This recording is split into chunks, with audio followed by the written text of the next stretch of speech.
I am pleased to be joined by the one and only Coach Don Patterson, live from Iowa City, as we're talking about an Iowa win to start things off here in 2023. And I'm sitting next to Coach Patterson for the first time. Not first time for you and I, but first time on the show. So thank you, Don, first of all. It was a hot day. You and I were both out there, and not always the prettiest of performances on either side. I was going to say, Corey, you sat beside me in a golf cart a few times. Yeah, we've been on the course before. But I don't know, man. I'll be quite honest before we get to. We've got some people waiting on hold to talk to you, and I've obviously got questions, and we're going to look at the stat sheet specifically. But my overall takeaways from this game, Don, a little bit underwhelmed overall, especially offensively. You know, you look at the first 5 minutes of the game. You know, Iowa scores a quick 14. Right. Really, the first 3 plays of the game were disastrous for Nevada, or excuse me, that was last year for Utah State. You had. Of course, the big return by Caleb Johnson. The very next play was a run where a Utah State defender went down with an injury. And then the third play was the bomb to Seth Anderson. But after that, I mean, Iowa had really one real solid drive, and then it went into a kind of a dry spell. Just your thoughts on the offense. Well, I thought that Utah State had a good plan for us. They chose to do something on offense that they thought they could do. A lot of perimeter throws, to try to get the ball outside. And we missed a few tackles in the open field. I will say this, on a hot, humid day, I don't think the general public realizes when the players are really sweaty, it's a little bit harder to tackle them than it is on a normal day when you're not sweating quite so much. So part of our problems related, I think, to conditions. Different if it was in a driving rainstorm, of course, a little bit of an edge to the ball carrier that might be able to shake a tackle a little better because of weather. My biggest disappointment of the day, Corey, is we were not able to outrush them. That's disappointing any way you slice it. Let me find the numbers here. They ran for 116. We ran for 88. Our 88 on 36 carries. They're 116 on 24 carries. That gave them 4.8 per rush versus our 2.4. So it was disappointing that we didn't break off more long plays in the run game. Here's what you don't know about a game like this. The obvious question is, Was Iowa a disappointment today, or was Utah State, if you're a Utah State fan, were they a pleasant surprise? And I would be inclined to say that Utah State was a pleasant surprise. Why? I say that. I think a lot of those there were 30 upperclassmen that they signed, 10 four-year transfers, and 20 other junior college players. And I don't know how many of those guys played today, but I suspect at least half of them, if not more than half. And I give Utah State credit. It was a tough day to play football, especially if you're away from home. But I thought they did a really good job of fighting through the elements. I thought they competed well. If I was their coach, I would not be disappointed with their effort because I think they gave excellent effort. And they presented us with more problems. They certainly didn't lay down. Even when they're down 14-0, they didn't give up, not at all. So I think a lot of our problems are to the credit of Utah State. I'll say that. I thought Cade looked good. It was good to see a court, and this is not a knock on Spencer Petras, but we know he struggled with accuracy. We know he struggled with touch at times, pocket presence, pocket awareness. It was good to see Cade make, for the most part, accurate throws. How did he look to you? Obviously, there were some questions about his health going into the game. Yeah, I think when you realize he missed a couple of practice weeks, I think he certainly played okay. He had to get the rust off, I guess you could say, but I thought he did a solid job of that. Let me find their numbers here right quick. I'm looking in the wrong place. So Cade for the day was 17 of 30, $191, 2 touchdowns. Yeah, 17 for 30, but I think there were at least 2 or 3 drops, as I recall. Absolutely. One big drop, of course, was down on the goal line. That would have been a touchdown. Well, that was LaShawn. Yeah. And the ball couldn't have been thrown much better, and he had proven that he's a pretty good receiver out of the backfield, as is Jason. I think probably the weaker receiver is probably our starter, although he caught the ball okay too, I think, a time or two. And there was a drop by Luke Lachey down in the red zone on a pretty catchable ball. I thought it was a pretty good pass, maybe a little high, but that's nitpicking. Yeah.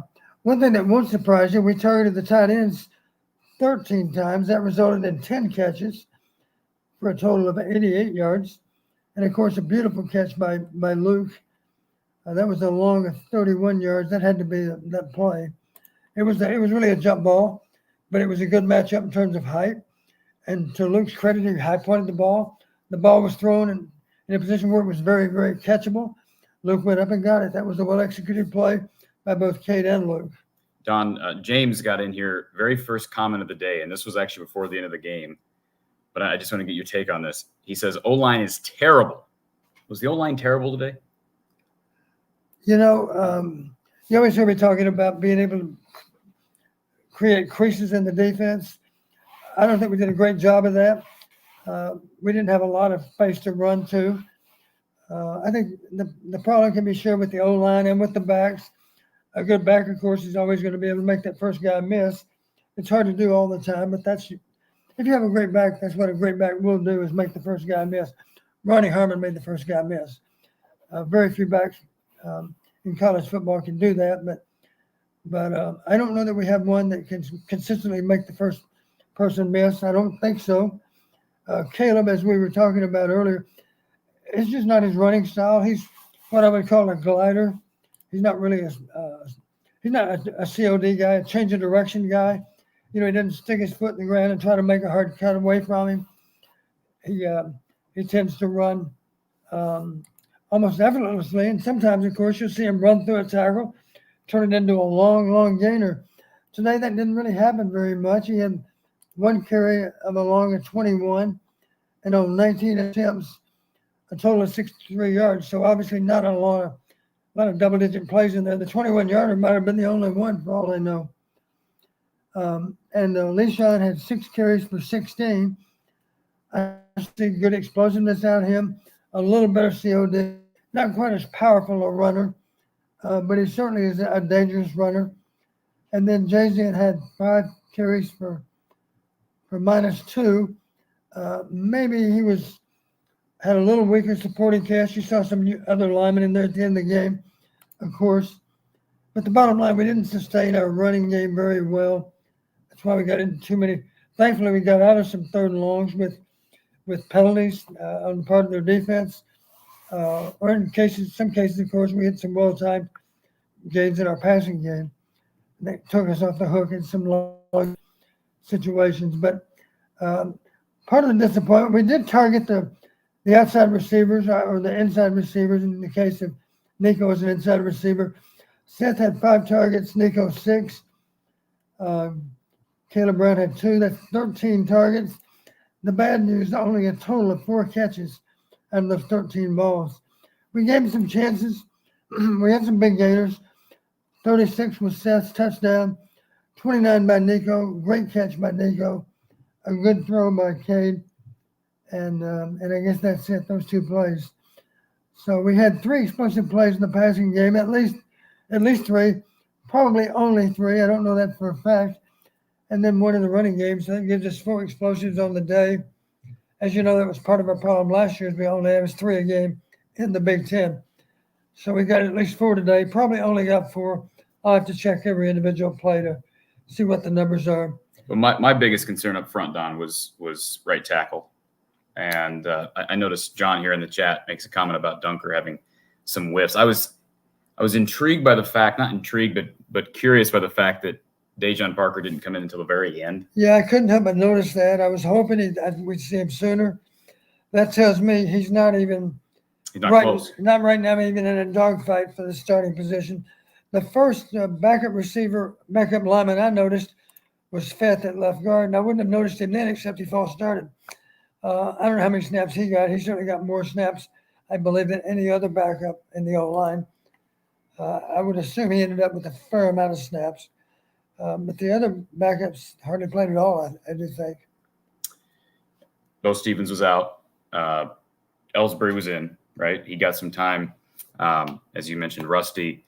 I didn't notice anything glaring up front, but again, is it hard for you when you're at a game live there to really evaluate the offensive line? You're a coach, but I mean, I didn't notice anything. And for that reason, of course, I tape the game, and it takes me, even though in a TV copy, of course, if you go fast forward through the commercials, you can get the game down to probably not much over 2 hours. But even then, as I look at it and actually evaluate it, it'll take me 3 or 4 hours to watch the game because I'm going to be backing up some plays just to verify what I'm saying.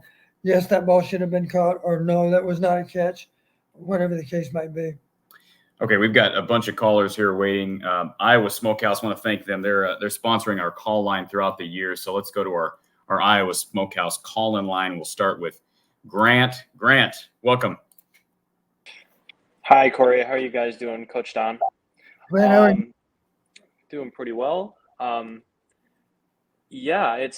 I feel like there's a lot to talk about with this game, especially like seeing the people's reaction on Twitter.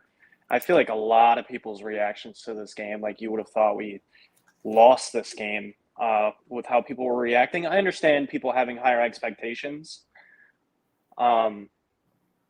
especially with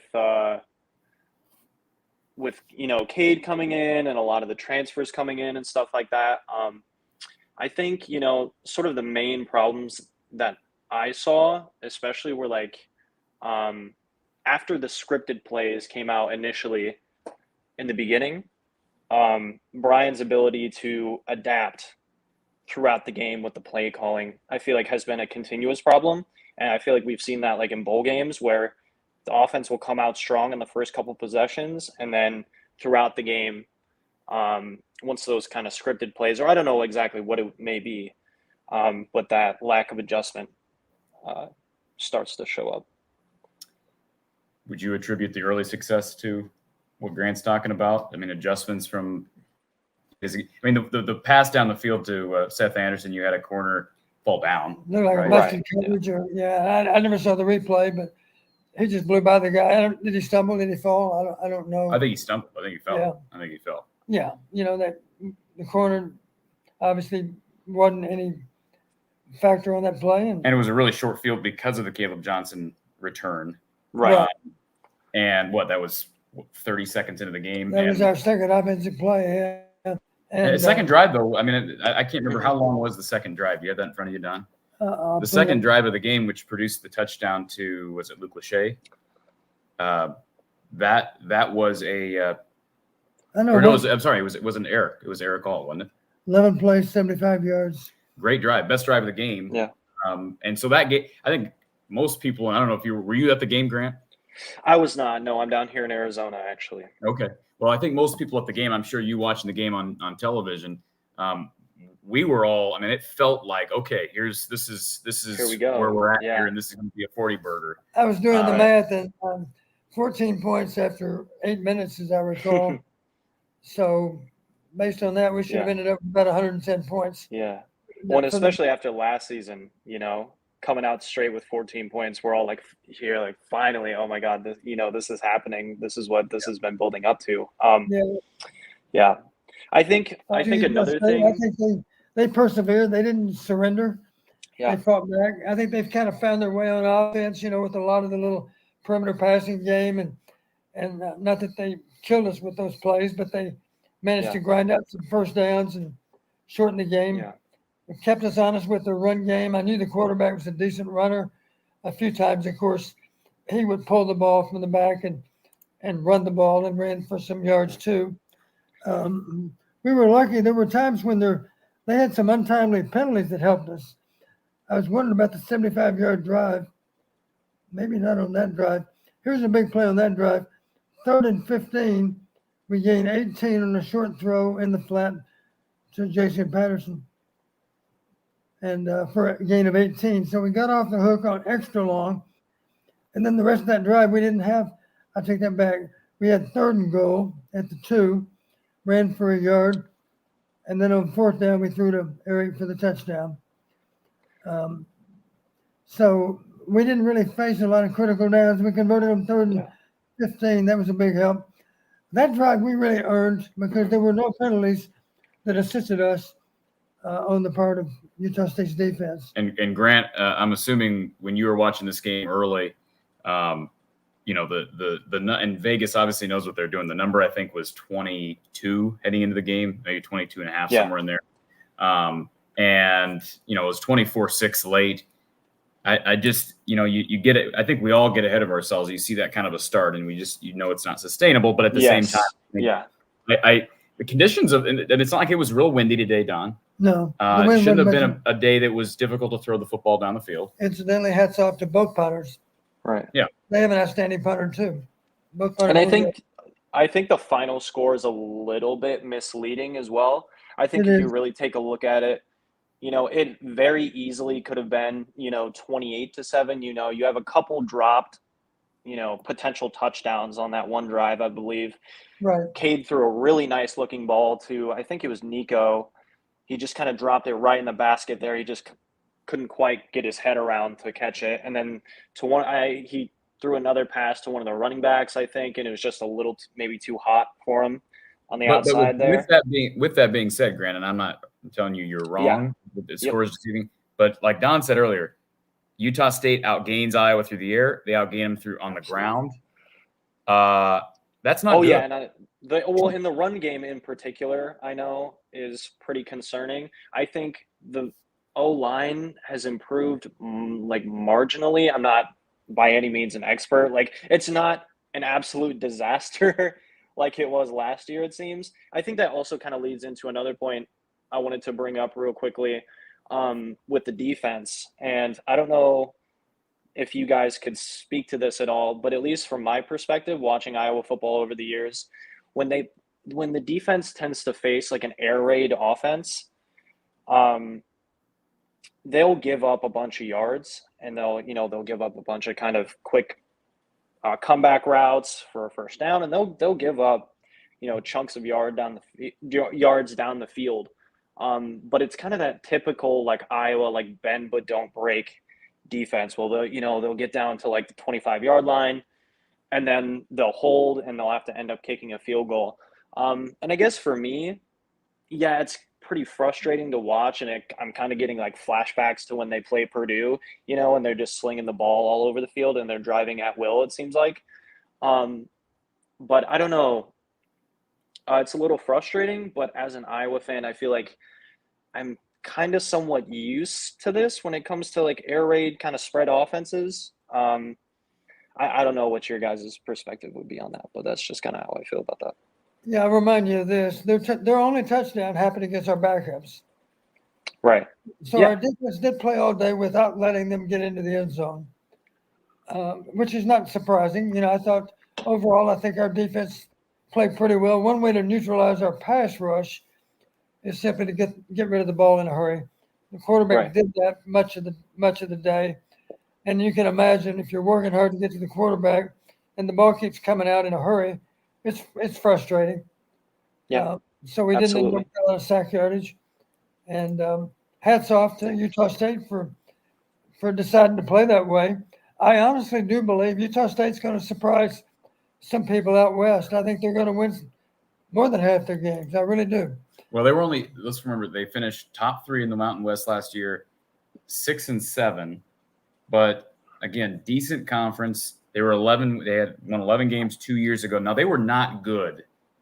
Their rush defense was not good last year. Correct. They gave up 194 a game. And I have a hard time believing. I'll just say this: it's not like I looked up and did digging on every single portal player they added, but I have a hard time seeing with the attrition and the change they had personnel wise, that a rush defense that was ranked in the 110s last year nationally improved so much that Iowa averaging 3 yards on the ground or 2.4 on the ground is not a concern.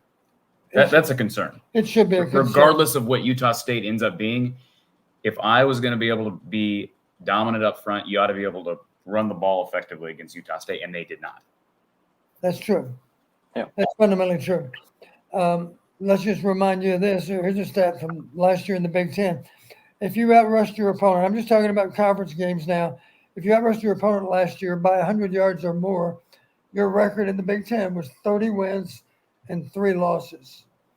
So obviously we're going to be hard pressed to outrush a lot of Big Ten opponents by 100 yards. Yeah.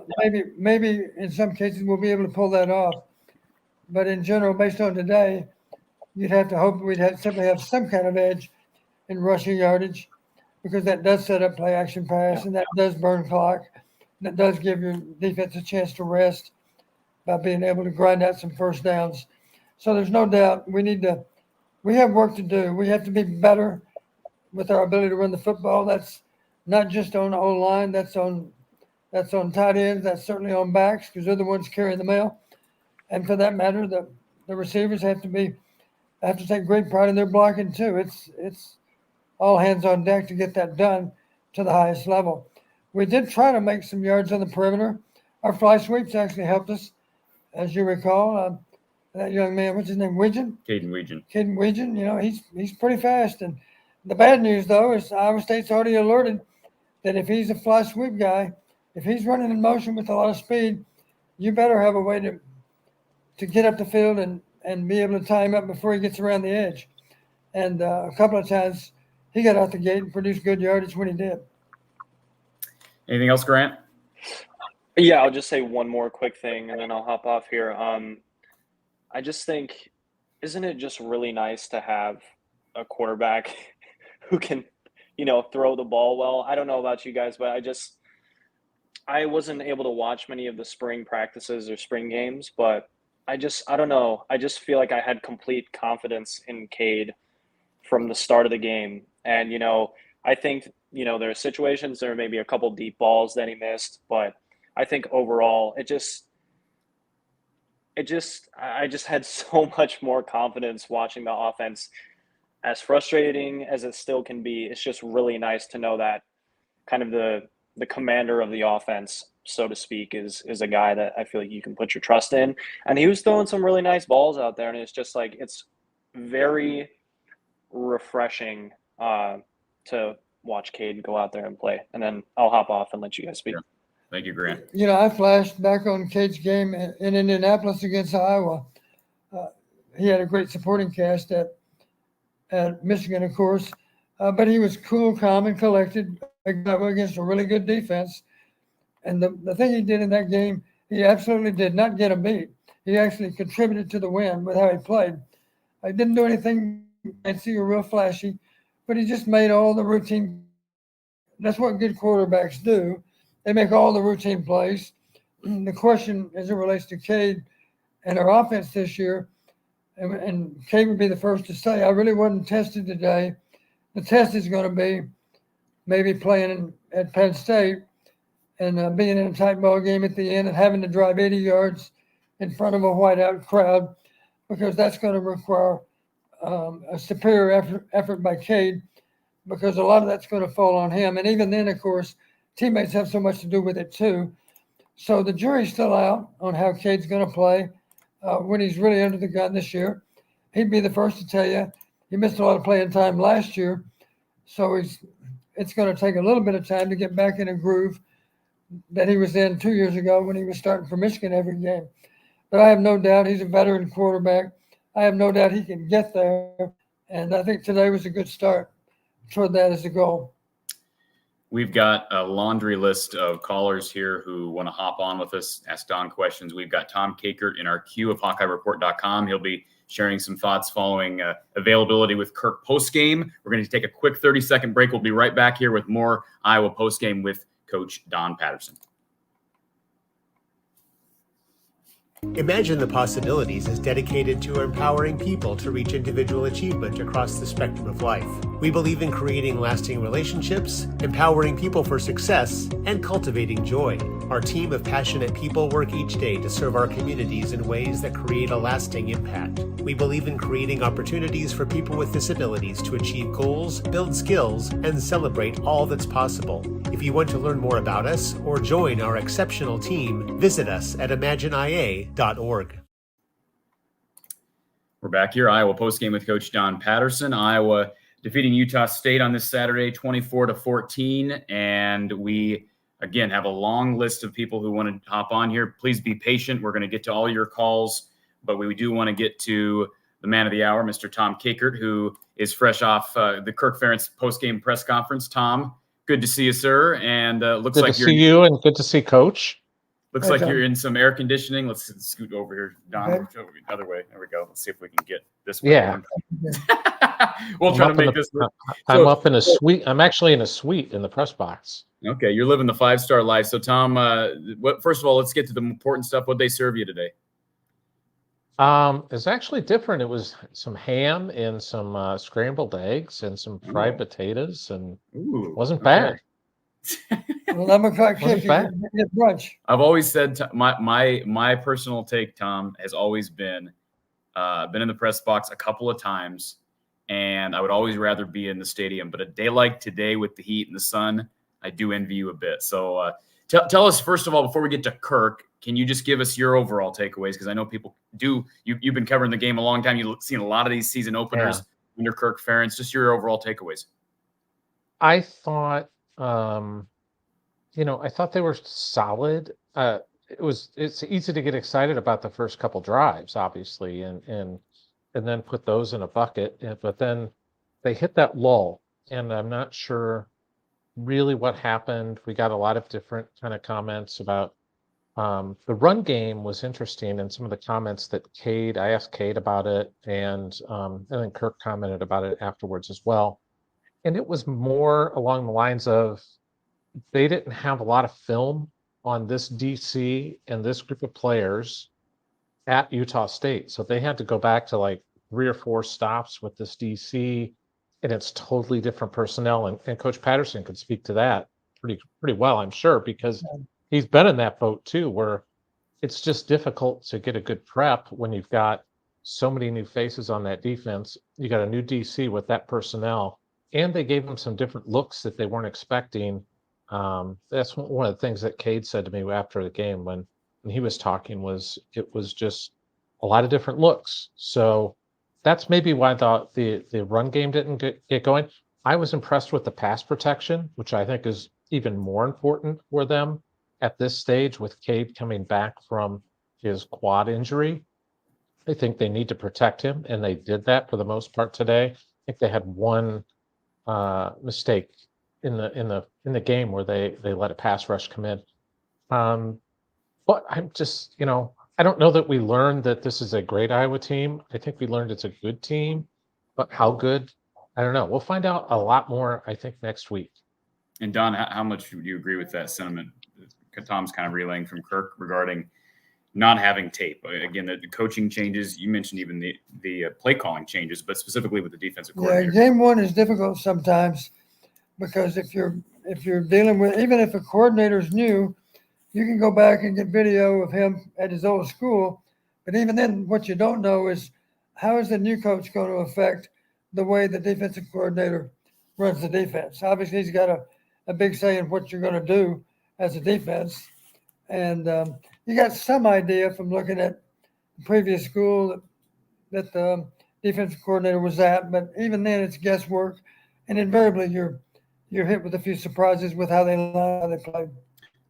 Tom, how did Iowa turn out injury-wise? I mean, it seemed like most of the guys that went down today were from Utah State, but any updates on anybody? Obviously, we got late news that Jamari Harris would be out. Maybe you can expound on what you know regarding that, and also Chris Reams, who was not part of the rotation, but apparently is also facing some time missed.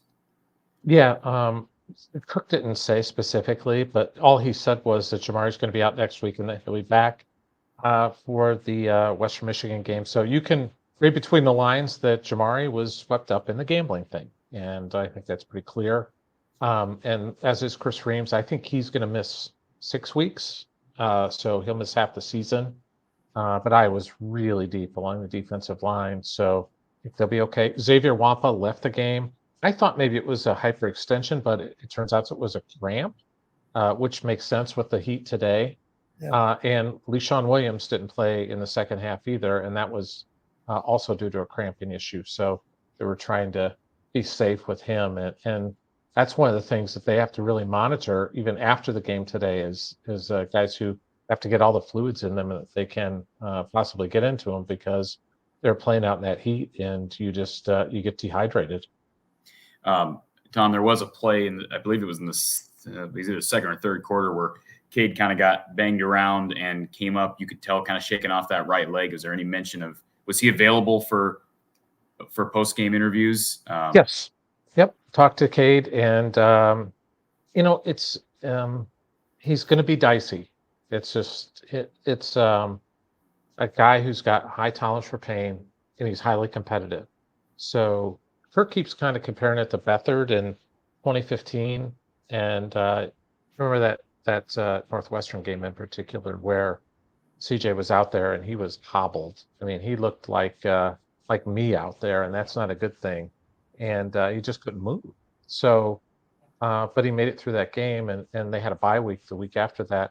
I think this is just going to be an ongoing thing with Cade for a few weeks until he can kind of get healed up. But I asked Kirk if, like, kind of right around beginning of the fourth quarter, you looked down there and you saw that Deacon Hill was warming up a little bit, taking some snaps.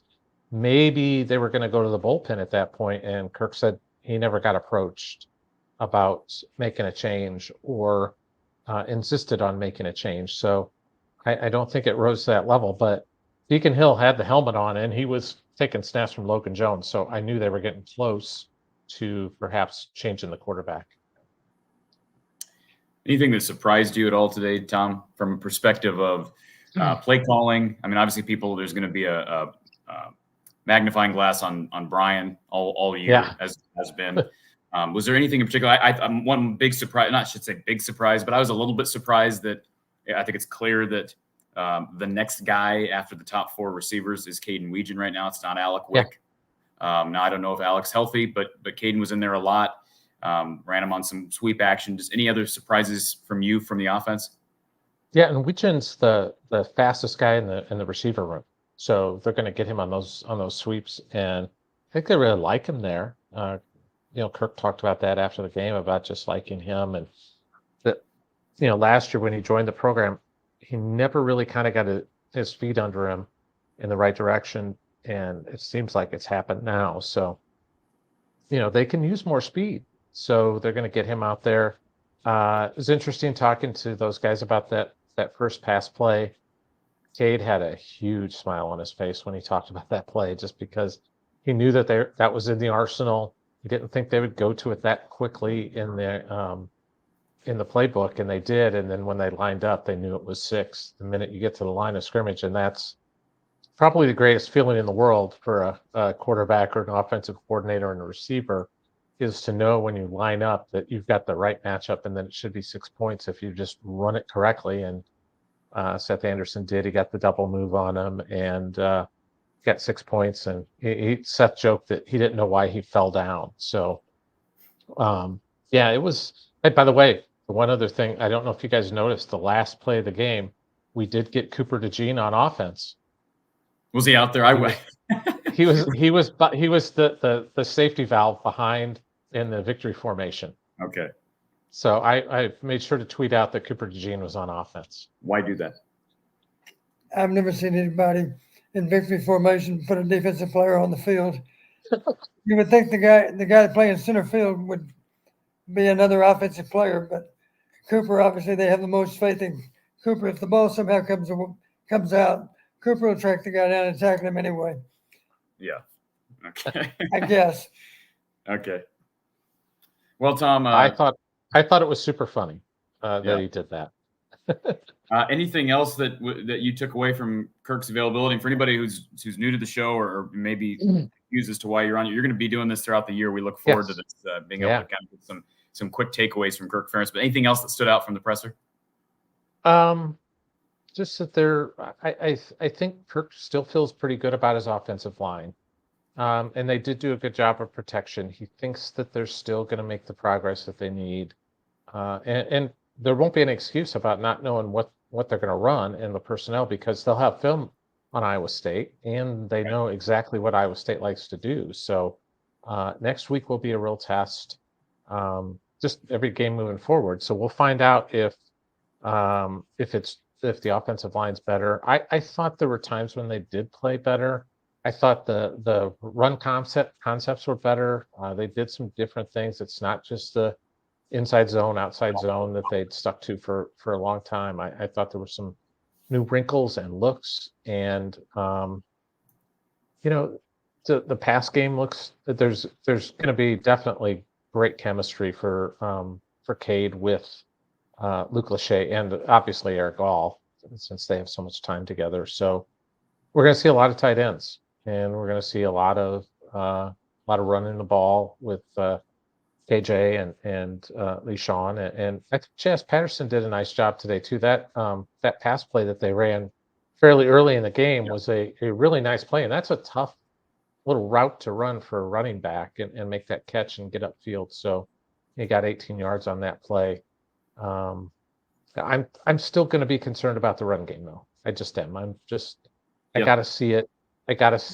Because I didn't think this Utah State team was great.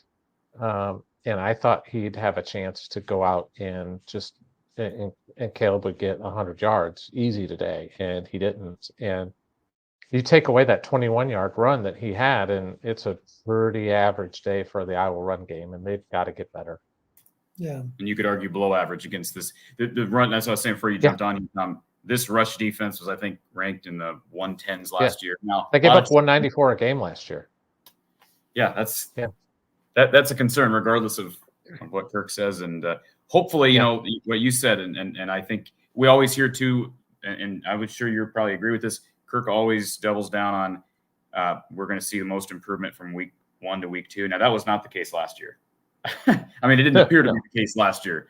If we remember how the Cyhawk game went. They scored as many points in the first quarter as they did in the first 2 games last year. So they scored progress, right? They scored as many points in the first 35 seconds as they did in the season opener last year. So think about that. It's crazy.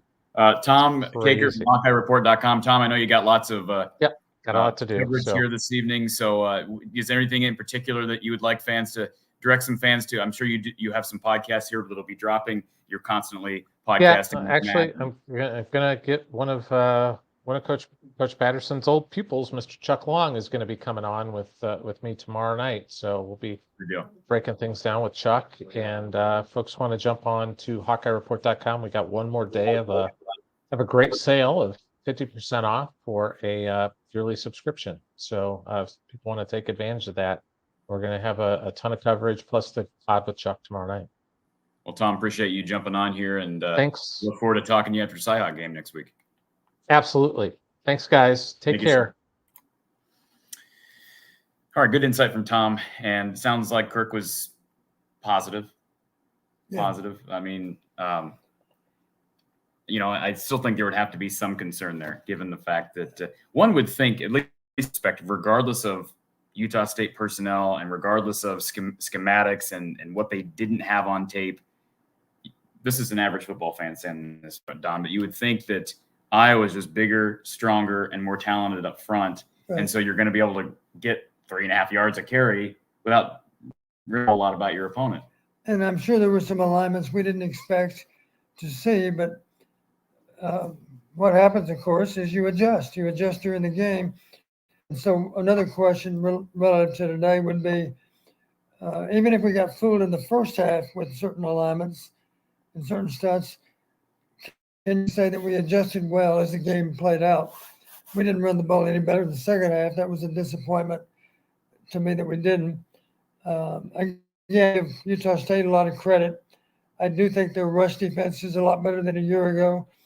I have no other explanation for why we were not able to run for 200 yards either, unless you give some credit to Utah State. I think any number of those older transfer players must have been involved with that run defense. I don't know that, but I suspect that. Before we get to our next caller, and again, we're going to get to all of our callers here this afternoon, I want to thank Brad Van Meter and his team down at State Farm in Des Moines. Call him for a quote. Brad tells me that rates have never been so low. So be sure to give Brad and his team a chance to give you a great auto insurance policy, or perhaps save you on renters, business, life insurance. They spend countless hours taking care of their customers. He's down in Des Moines at 4229 Fleur Drive. Visit him online at bradvanmeter.com, 515-256-6480. And of course, State Farm is the largest auto insurance company in the nation.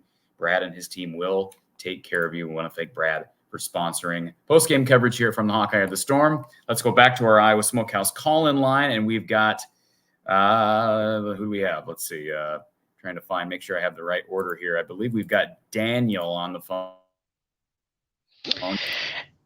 Hey, guys. Hey.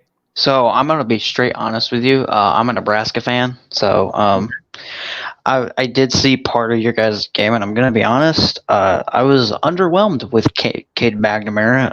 I was expecting a little more from that offense. There were in my mind there were just too many punts, but your defense did a good job, and that deserves a lot of credit, though. I would agree with that to an extent. I mean, as we said earlier, I think maybe game plan and obviously Cade's health affects things. But there's definitely some concern moving forward. Yeah. Yeah. It was an okay game. Not the best one I've seen by far, but I do have to say that there was from the side that we were hearing from Nebraska, there was definitely a lot of talk about maybe Brian Ferentz being one of the main issues on the offensive coordinator side. What are your thoughts on that? Well, we've talked about that a lot. And by the way, if anybody missed that earlier, and we'll continue to kind of talk about that because it is a talking point. And if the administration didn't want it as a talking point, they wouldn't have publicized this contract amendment, Don.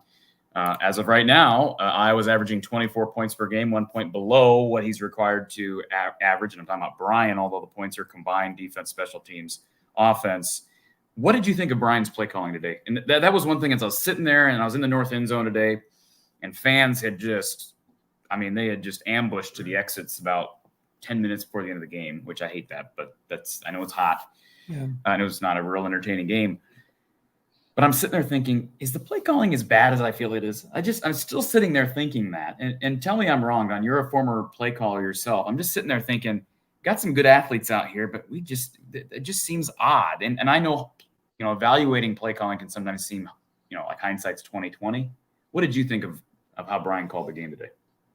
Well, I'm not sure that we use waste downs again. How many waste downs do we have? One? I don't know how many we have. Only had maybe one or two. But that's been a case in the past, of course, that we haven't. The reason the fans get frustrated, it seems like at times we're not trying to make big plays. We're not trying to make explosive plays. with our play calling. We threw the ball downfield some today, and we connected on some of them. But I think one thing that I heard some people comment after the game, they used the word boring. It was a boring football game. I said that. Yeah, you said that too. You must have been listening to them, I guess. No, I said it during the game. I'm starting just to start to lose you guys. Still with us, Daniel? I'm sorry, I kind of lost you guys there for a second, but I'm not sure that the play calling was very good. But hey, it's only game one. Let's remember that it's only game one. You give him a shot. I mean, see what he's worth. That Cyhawk game is going to be big next week, and if I recall, you guys lost that game last year, and honestly, I was kind of surprised by that. And you got to keep your expectations high. I mean, it's not like you're Nebraska where you're going 3-4 wins every year. So that's very true. We could have the whole show on Nebraska, and the other night I'm sure you could contribute to that as well, Daniel. So we appreciate you calling in, and we'll see how both these teams shape up, and then we'll talk again in late November. Oh yeah, definitely. Thank you, sir. Thanks for the call. You're welcome. So back to play calling. You're kind of on a point there. I don't know how many you've heard me say before, Corey. One thing we need to have at our disposal, we need to have more variety in our offense. One thing that makes a team hard to defend is if they use a lot of plays. I know that sounds simple, and people are going to say, how many plays do you need? Well, I think one of the things that made us difficult to defend back in the 80s and 90s is the fact that we game planned a lot from one game to the next. And we might run a play half a dozen times in one game and not run it again for 4 games. But then when we needed it, because we found another defense that we thought was vulnerable to that same play, we'd pull it out and use it again, even though we hadn't used it in a month. Yeah. So I think a little bit of our problem maybe is maybe we can come up with a little wider range of plays that we can draw from. I think that would help us. I think that would make us a little more difficult to defend. But again, in game one, your first focus is just simply, let's not beat ourselves. Let's be sure we know what we're doing on all these plays. If they're not very predictable with playing, let's stay with a lot of base calls, a lot of basic plays that are in our offense, because that should give us a less chance to mess up. And if we don't beat ourselves, we're going to win this football game. We did play all day without a turnover. We had a couple of fumbles, but we got them back. We only had 1 turnover defensively. Nice play by Xavier. But I said going into the game, my goal was that we would outrush them by 100 yards. I was basing that on their 194 figure they'd given up last year. I do think they've shored up their rush defense. I think it's going to be better than 194 a game, certainly. But the other disappointment, because they were -9 a year ago, and we were plus in the Big Ten a year ago, I thought we could scratch out a +2 on turnover margin. We didn't do that. We only had a +1. We did have a good advantage on average starting field position. I haven't checked my numbers against the play-by-play, but the play-by-play suggested we started 15 yards more down the field than they did. We started on 37 versus they started on the 22. But give them credit. They moved the chains just as effectively as we did. And I think the numbers are a little misleading because they finally passed us up at the end of the game. And, of course, their most productive drive of the game was against our backups defensively. And that's frustrating, but I understand where Phil's coming from. You got to get the backups some experience. Let's get them in there, and even if they make a mistake or two, they'll learn from it. And the beauty of playing your backups, of course, is now if you need them because of an injury to a starter, they're a little better prepared to go in there and play championship football because at least they played when the game was at least somewhat in doubt. All right, let's go back to our Iowa Smokehouse call-in line. Who's on the line? Hello, this is Brett. Hey, Brett. How are you? This is Trent. Oh, Trent. Sorry, Trent. Yeah, hi. Hi. Coach Patterson and Corey, it's a pleasure to talk with you this afternoon. You as well. Thanks for calling. Yeah, Just want to talk a little bit about today's game. It just felt like, in my opinion, overall, I saw some good things, but I also saw some things that were doing the same. It just seemed like the offense was, the first two drives were just phenomenal, and you got really excited about it. Things were really moving well. And then all of a sudden, we just kind of went back to the same old thing. And it was just kind of like just the simple, the running game was not good.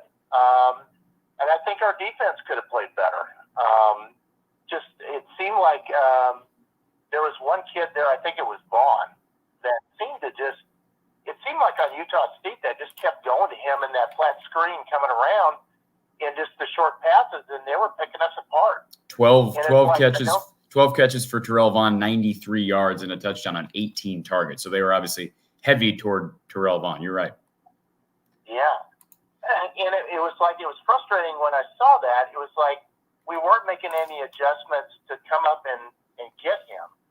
And I felt like if we could just get that guy and just keep him secured and defended, they really didn't have anything else. And it was just like we weren't making adjustments on the defensive side of the ball to go get that guy. Well, I'll say this, I feel like the same kind, and I understand where you're coming from, Trent, but I'll say this. We had this discussion last year. I recall the Illinois game. People were, bringing up, you lose 9-6 and the defense made this mistake. You ought to be able to win the game giving up 9 points. Right. The fact of the matter is the starters on defense gave up 6 today. Right. So I understand where you're coming from, Trent, because the way Iowa played today, and oftentimes they do give up yardage, but they are opportunistic, right, Don? Well, they were not as opportunistic today as we would hope. But again, I think Utah State did a good job of limiting those opportunities for our defense. They didn't throw the ball up for grabs. They made high percentage throws. They caught it. In some cases, they shook a tackle, made another first. Did a good job of moving the chains. And they did a good job of staying on the field. And even though we won time of possession, they ended up with one more first down than we did. Now they finally passed us up in terms of total offense and first downs. Passed us up at the end. We're playing our backups. So I don't want to worry too much about the numbers. I still think our defense is going to be fine. I do feel the other corner, the corner away from Cooper, he better get ready because they're going to test him. They're going to put the ball out his way a lot. Iowa State will next week. Because as For sure. we said earlier, Jamari is back. Apparently, will be back against Western. So if you're Iowa State, and we saw Utah State do that earlier today. Yeah, they got the memo on Jamari here. My guess is that was out there. Yeah, they were going after Lee much more than they were Cooper. I think they threw some balls Cooper's way too, but it seemed like they were trying to pick on Lee.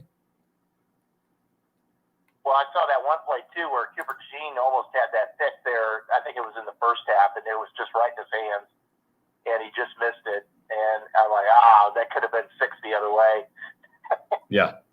It was close. It was Absolutely. close. Trent, were you at the game today? No, I'm in Alabama. Oh, okay. Good for you. Lifelong Hawkeye fan. Been a Hawkeye fan. My dad went to school there in the 60s, graduated from Iowa. So once a Hawk, always a Hawk. So okay. That's the way it is. But I think, again, Coach Patterson, a question to you, and I know this is and for both of you, Al, actually, is this the offense the way it was? It seemed like there were some timing issues where it was like if they have another week of practice and Cade is healthy, hopefully, are those timing patterns going to be better? I'm talking about just like the screen passes and like just the timing on the deep balls and other. I think there was a time or two of where I thought the ball was a little late to be on target. There was a deep route thrown. The ball was broken up. The ball was a little late to arrive. But in Cade's defense, he had to loft the ball over an underneath defender to be able to clear that flat defender. Had to leave the ball in the air a little bit longer than he wanted to. That play was broken up. So a little more velocity would have helped there, but part of his problem, he had to loft the ball over a defender that was underneath the path of the football. Yeah, that's a tough ball to catch. I understand that too. Yeah. I mean, I get it. Yeah. But honestly, I think Cade's going to have, if he stays healthy, I really honestly believe this offense will get better with time. And I think, I know it's one game. We're all, a little bit apprehensive, a little bit whatever, but there are some positives today too to look at. And I think that's what we need to look forward to. Good way to look at it, Trent. And call in anytime. We always love to hear from Hawk fans across the country. Corey, I appreciate it. And Coach Patterson, it was an honor to talk with you. My pleasure. Thank you, sir. Yeah, I agree with everything Trent said. From a positivity perspective, I think there's reason to be optimistic. For one thing, I think they have a pretty good wideout in Seth Anderson. I mean, I know he had the one ball, but we saw some of that flash at Kids Day. Yeah. And hopefully, as Kirk has indicated, he believes Caleb is going to take some time. But once he gets going, sky's the limit for him. He's a talented guy. And they are really stacked at tight end. We saw 5 tight ends, I believe, today. Yeah. Am I correct in saying that? They seem to be very interchangeable. A lot of tight ends played. What were your thoughts on 14 personnel? Didn't work the first time, worked the second time. It never bothers me to see a lot of tight ends on the field. You're really messing with the other team, and when you change personnel a lot. And the next step, of course, is multiple formations with the same personnel. And I don't doubt for a second there are going to be times when we're going to see Eric as a split receiver, and yet we're still going to have an attached tight end. That'll be Luke in most cases, I would imagine. But those other tight ends have already proven that they can play too. And the better they play, of course, the more snaps they'll get. All right, let's go back to our Iowa call-in line, and we've got Ryan with us. Ryan. Hey, good afternoon, gentlemen. It's good to see you two together. Been a while, Ryan. How are you? I'm great. Coach, Good to thanks see for you. doing this again this year. You're welcome. It's good to see you guys together in Coach's crib. Right. My overall feeling about today, this isn't, there's been several, I'll say early season games, first games even, where I was disappointed and very underwhelmed. In 2021, as you know, we got as high as number 2 in the country for a while. And if I'm not mistaken, that year, the third game of the year was a 24-14 Colorado State. And it was just one of those real underwhelming, disappointing games. And we did get better with time. It seems like we're so often, with maybe a couple of exceptions, we seem to be very susceptible the first few games of the year. I do see the makings that this is a team that's going to probably improve immensely over time, and by November we should be a pretty dangerous team. Now, overall, if you ask me to give it a letter grade, my feeling is C to C minus. It was about how I felt. One major high point I thought was Jay Higgins. Oh my goodness, I think he made himself some money potentially today. I think that guy could play on Sundays. He was all over the place. I think he had 15 tackles. He was unreal. With all due respect to Jay Higgins, he's not making any money getting 14 tackles against Utah State. No, I'm just saying I saw some potential there. Oh. A guy that's all over the place. He's Absolutely. making plays. If you think, he kind of reminded me a little bit of Luke Ketchie of the Panthers, how he was just a tackling machine. And I thought Higgins was just everywhere, whether even on special teams. And as far as I'm concerned, he gets the game ball. I was very, very pleased with him. Cooper played fantastic. Unfortunately, had that one near interception, but whatever. He was still fantastic. As far as the play calling goes, couple thoughts. We have more individual talent on this offense than we've had in a long time, and finally a very capable quarterback. It would have been real nice to see more looks towards Seth Anderson. I think the kid really has the makings to do great things with us, and then also get a few isolation plays for Caleb Brown, which we really didn't see. I know they threw deep to him once, but I just kind of wanted to know your thoughts on that. Well, we targeted our 3 wide receivers a total of 13 times, but only 4 completions. And that was in part because the ball was thrown down the field quite a bit. We didn't always connect. Your return is never going to be, percentage-wise, as good on the deeper throws. But the rewards are so great when you do connect. Today was a good example. We hit 3 passes that were explosive to 3 different receivers. And we need more of that, and we have to recognize the matchups. A good example, Lachey was covered, but to Kate's credit, he put the ball up in a position where it was very catchable, and it was a mismatch in terms of height. And Luke went up and got it, even though he had pretty good coverage. He still made the play.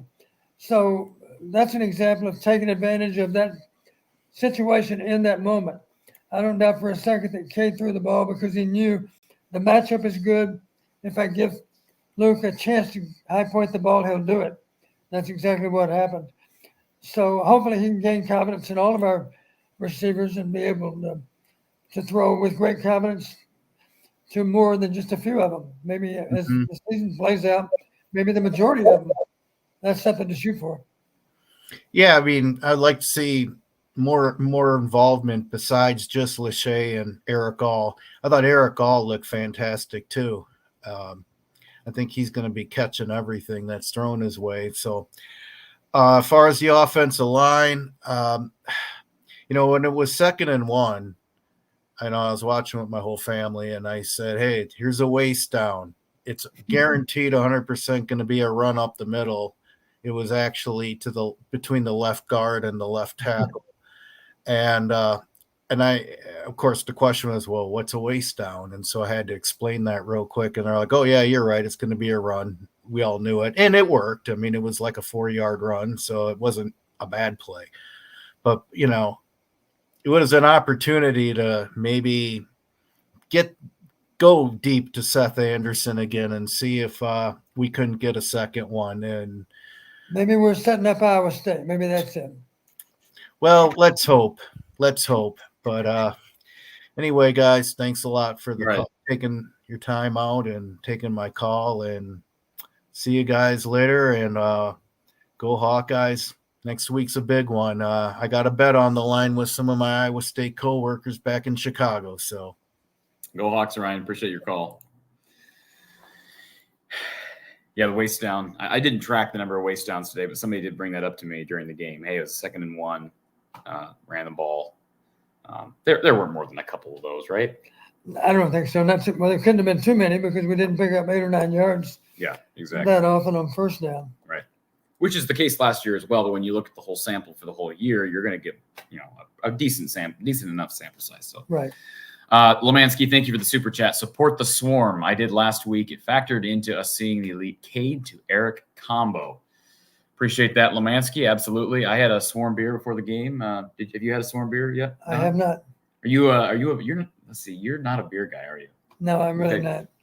You get the swarm vodka? No. You're not really an alcohol guy in general, are you? No. Okay. So I had this. I have not had the swarm vodka, swarm beer. Had that again today pregame. Shout out to the tailgaters that hooked me up there, and it's good stuff. I will say this: looking at the trash that was blowing through the stadium in the second half, still a lot of Busch Light and Coors Light cans. I would hope eventually the majority of the beers that are being consumed are swarm beers. Makes sense to me. But of course, there has to be the demand, and then of course they'll get more there available for customers. Got a couple non-football things real quick before we go on. What was going on with the scoreboard today? I don't know. Can I just I'll give you my take, and then I'll give you. Okay. I understand things happen. Okay. But my first thought is, was this not tested prior to the game? The season opener, and you have the scoreboard doesn't work, then the down and distance isn't working, then the whole thing goes black. Then they had the LCD screens were glitching and there were little spots. It was just a disaster. Yeah, let me use this as an example. No shock to you, Corey. Before the game, we always judiciously check the phones to be sure that the sideline communication is 100% go. And obviously, if it's not, we're going to find out an hour before the game, Right. not during the game. So it does look bad that. Well, you can see replays either, and you have no idea what down and distance is unless you're actually paying attention to the sidelines. Yep. Just frustrating. I feel bad for the people who were behind that because I'm sure they tested it prior to the game. I would think. Are you sure? I'd have to think that they did. The other thing is they encouraged people to bring in. Here I go complaining about something else. They encouraged people to bring in water bottles to fill up, and you wait in line, and you get to the front of the line, and you put your water bottle under the water bottle filler, and it's coming out yellowish red. It's all yellow red. I didn't know that. So I don't know if it was rust or what, but the bathrooms were yellow red, the water fountains were yellow red. So what do you have to do? You have to go buy a $6 water. Yeah. But I thought water was reduced price. But that must be the reduced price. $5.50. I believe it was $5.50 for Dasani, and $7. Someone say something. Lisa, is that $7 for Smart? Was that right? We brought our water in. Okay.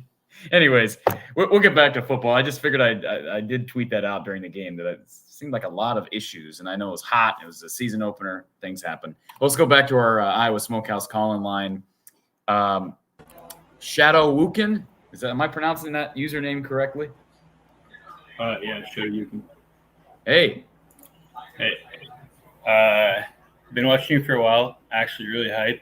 Usually, you are not a huge fan of Ferentz. Seems pretty light this year. I'm excited. 69.3% win rate with Ferentz as offensive coordinator. Today, we had 5 drop passes.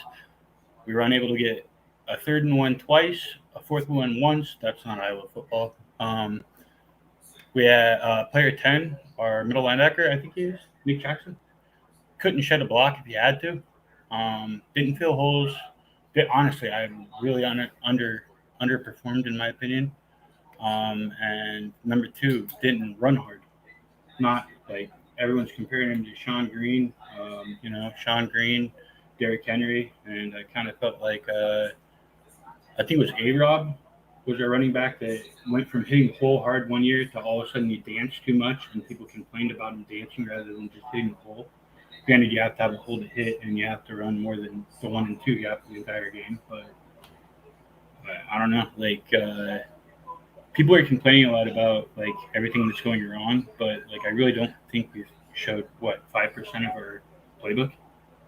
We did no rollouts, no tight end. You know what I mean? Play action rollout, hit the tight end. I didn't see it one time. The deepest ball was thrown by our backup quarterback, and it was 10 yards overthrown. And our receiver, number 3, was 5 yards ahead and did the latest stop go I've ever seen in my life. And then, pray to God, side note, the Utah State, where it faked the cameraman out, they did like a sweep. You know, you were at the game, so I don't think you've seen it. They did a sweep, and it literally faked the cameraman out, and the running back was gone. But we literally didn't hold contain at all. Like, it was a play fake pass, I think, to the other side. Like I said, it was hard to see because anyone watching the game seen the running back go free, untouched.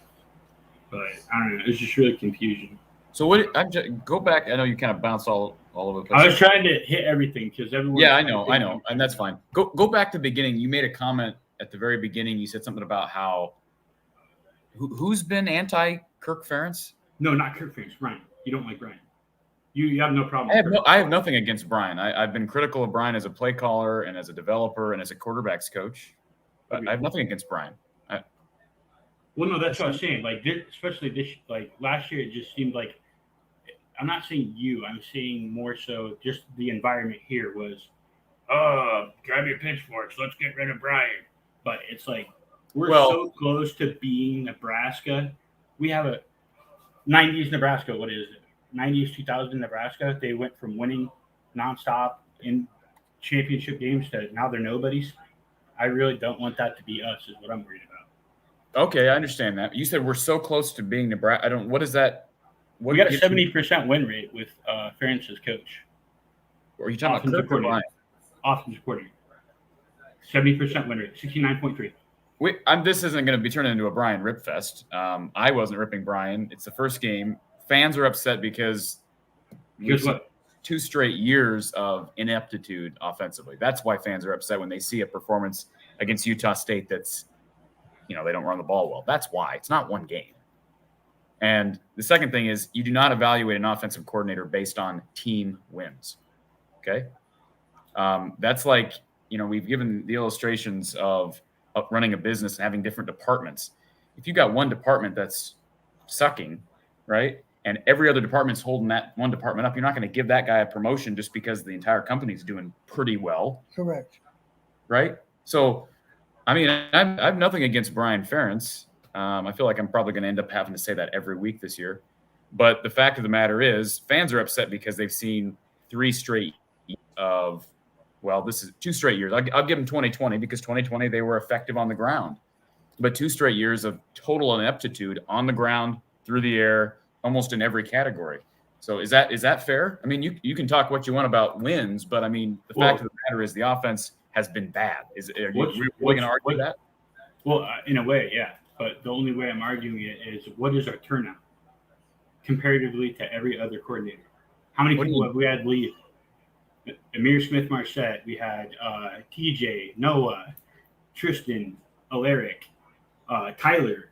Like, we are turning out pro players nonstop, whereas that wasn't a thing before. Wait a minute. We left early beforehand. Hold on a second. Amir Smith-Marset's not done anything in the league. Brandon Smith has not done anything. I never once said did anything in the league. I'm saying left Iowa early. He was doing big things for Iowa. He was a key part of our offense. We need to address why we're losing players. Yeah, why did Charlie Jones? Why did Charlie Jones go to Purdue? Charlie Jones went to Purdue because he had a connection with the quarterback and knew he'd get the ball. What do you mean? Yeah, that's why we're going to lose Caleb Brown. We're going to lose Caleb Brown. It's the same thing. He just got here. Yeah, he just got here and literally was used as a decoy and a run blocker when he was open every time. He was literally 5 yards open. Watch the game back. No one threw. We didn't throw deep at all. We didn't take the top off the defense at all, and he's fast. So are you upset with Brian or are you not upset with Brian? I'm not. I don't know what I am. Honestly, that's how bad it is. Like I expected so much from this team, and it's just like I really feel like I'm praying to God we're getting sandbagged. They're afraid to. Not afraid. They just don't want to show too much. We really didn't do anything. Literally, we ran 1 gap, 2 gap, didn't run sweeps, didn't do anything that is Iowa football. Passed for the first 6 plays, I think it was. Am I wrong? We'll find out next week because they're going up against, even though Iowa State wasn't good last year, they're going up against a Power 5 team, rivalry game on the road. We'll know a lot more about this team, and there's not going to be anybody that's going to be able to say, well, Iowa's playing the cards close to the vest. You can't do that against Iowa State. Not in the Cy-Hawk series, Don. Yeah, there's no reason to overreact in game 1. Well, they had the element of surprise. I don't doubt for a second they gave us some alignments we hadn't worked against, which caused us some problems. So we got to look at the big picture here. We got to learn from our mistakes, correct those mistakes, and obviously we got to be more efficient with how we run the football next week because we weren't that efficient today. Well, the other thing I was going to say is everyone's talking about the yardage and stuff. We gave up 120 yards in the last 8 minutes with our second team defense. Can we talk about that? Yeah, we did talk about it. I mentioned the only points we gave up were when our backups were playing defense. Yeah, but even then too. Another thing. That team gave up 30 plus sacks last year. How many times did we sack them? Once. Crazy, right? Am I wrong? I don't even know. I've looked at the sack numbers. Number 5 defense, 1 sack against who? That's scary to me. I honestly don't think. I think our corners played well. They threw the ball 45 times. Didn't really do anything. Well, they get the ball out really fast. So let's make that clear. That offense gets the ball. Legis or Lagos, whatever, he gets the ball out of the pocket really fast. Smart on their part. Yes, I think that's more a result of game planning on their part. And Joe Evans was in the backfield a lot today, but it's hard to get home when it's step drop. Short, yeah. So, yeah, no, well, like for me, it was the linebackers. I'm scared. And also, did you guys notice we were only running 2? It was a lot of cash. Ran a lot of cash today. Yeah, a lot of Castro on the field. Are we just not confident in our third?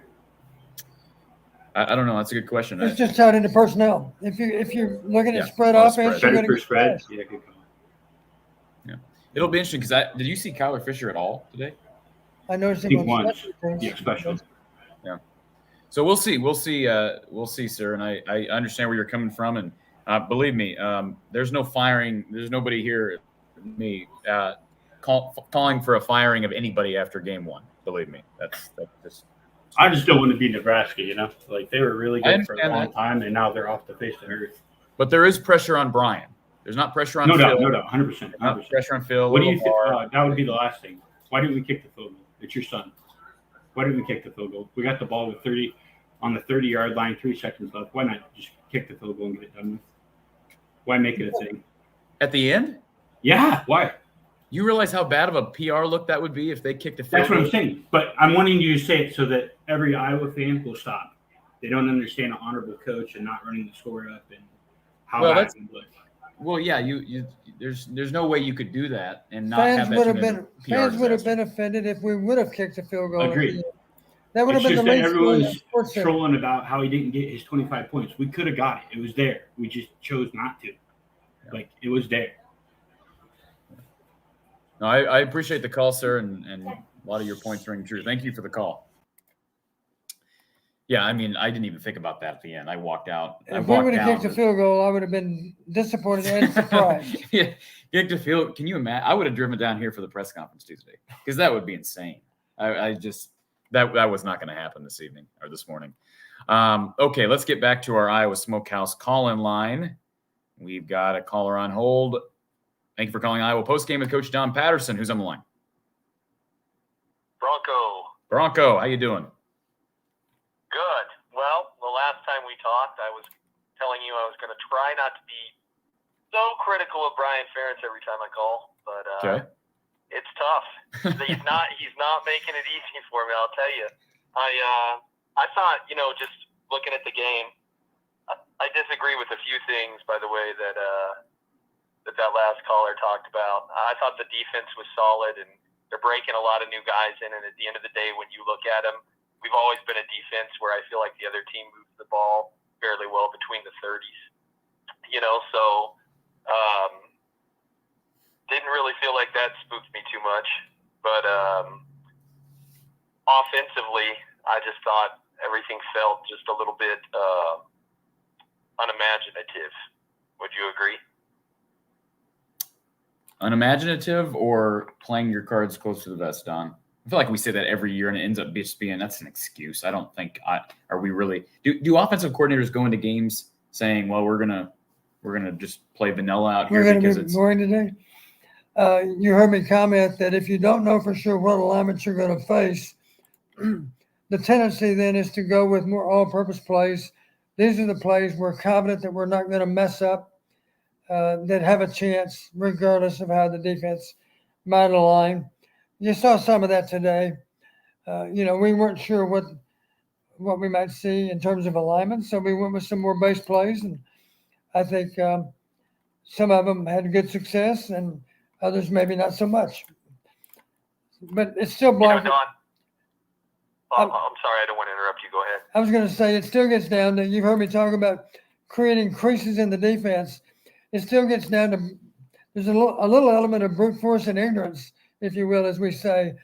You gotta somehow find a way to move a guy that doesn't want to be moved, and you got to strain to move just a little bit more, which will create a little larger crease, which will give our guy a chance to get through the line. It's really a game of inches in that regard, and that's what you're straining to do, is to create seams in a defense so you can get your ball carriers into the open field. And we didn't do a great job of that today. One reason is because we got some alignments that fooled us, but let's not overlook the fact that another reason is simply we didn't impose our will as well as we needed to. The guys didn't get as much movement as we need them to get. to create a bigger running lane for our backs, and that's part of our problem. And I think a lot of credit goes to Utah State. I don't want to overly. Yeah, I don't think Utah State's a pushover. I think when I watched the game today, the thing that's weird, that's hard for me to quantify, but Corey, I think you mentioned it earlier, is it just felt like a weird rhythm to the play calling. It didn't feel like it's like we came out really strong out of the gates, obviously, those first two drives. But after that, everything felt like a little disjointed. It just felt, it got more concerning, to be honest, as the game went on, just because you're feeling so good at the beginning. You know, you have weapons you didn't have last year. And then you think that there would be in-game adjustments if we're not having success that would then lead to success. And that feels like a common theme that repeats.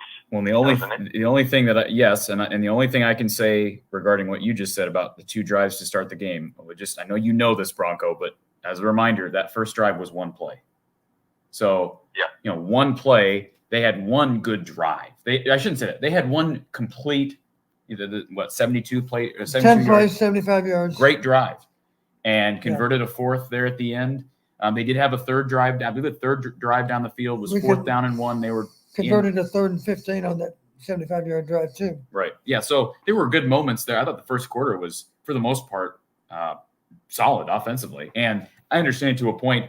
I would guess, Don, if you hit Utah State for a big play on that first play from scrimmage, or second play from scrimmage. I'm sorry, it was actually a 2-play drive. My mistake. Mm-hmm. Second play from scrimmage. That's going to put you back on your heels a little bit. Right? I mean, that's to be able to hit a team right out of the gun like that had to have affected them negatively. And once they settled in, and I liked the game plan. I think Blake Anderson is just a really good coach. And I will see what they do moving forward in that conference. But I agree with you. I was more impressed with Utah State than I expected to be. I'm just happy that Iowa was able to get a couple of quick scores on the board early, because the last thing we needed was this game to be 14-9 in the fourth quarter, right. And then we're sweating. It was still a routine win, any way you slice it. It was not a one-score game. They had no chance to win the game at the end. That gave us a chance to put in our backup defense. They did give up a touchdown, but at least they gained some experience today, and that'll put them in better position to play if we need them to replace the starter. And how un-Kirk-like was it? Really, I know Cade's not 100% healthy, but neither was C.J. Beathard. I mean, his hip was so bad in certain games, and he would be out there. I was shocked when Deacon came out. I mean, I think it's a good thing. Don't get me wrong.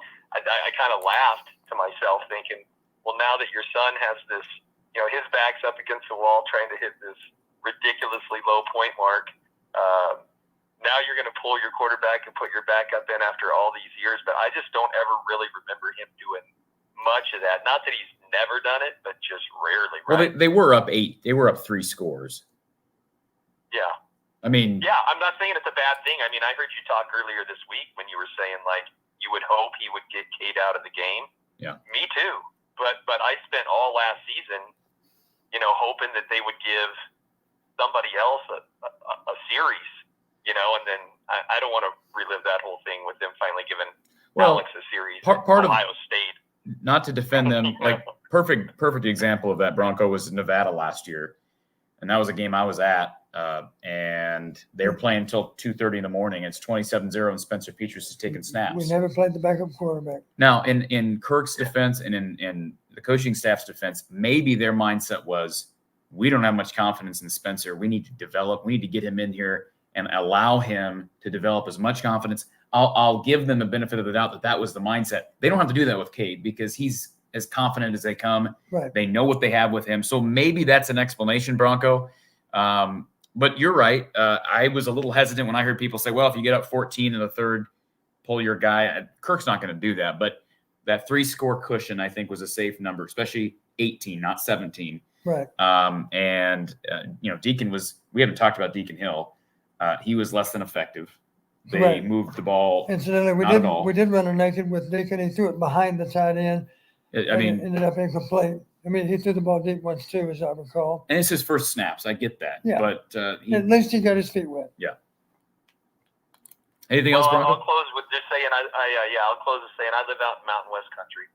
and I watch a lot of Mountain West football, and I not think that there is a gigantic gap between, we'll call Iowa either the upper or the middle tier or the lower or the top tier of the conference right now.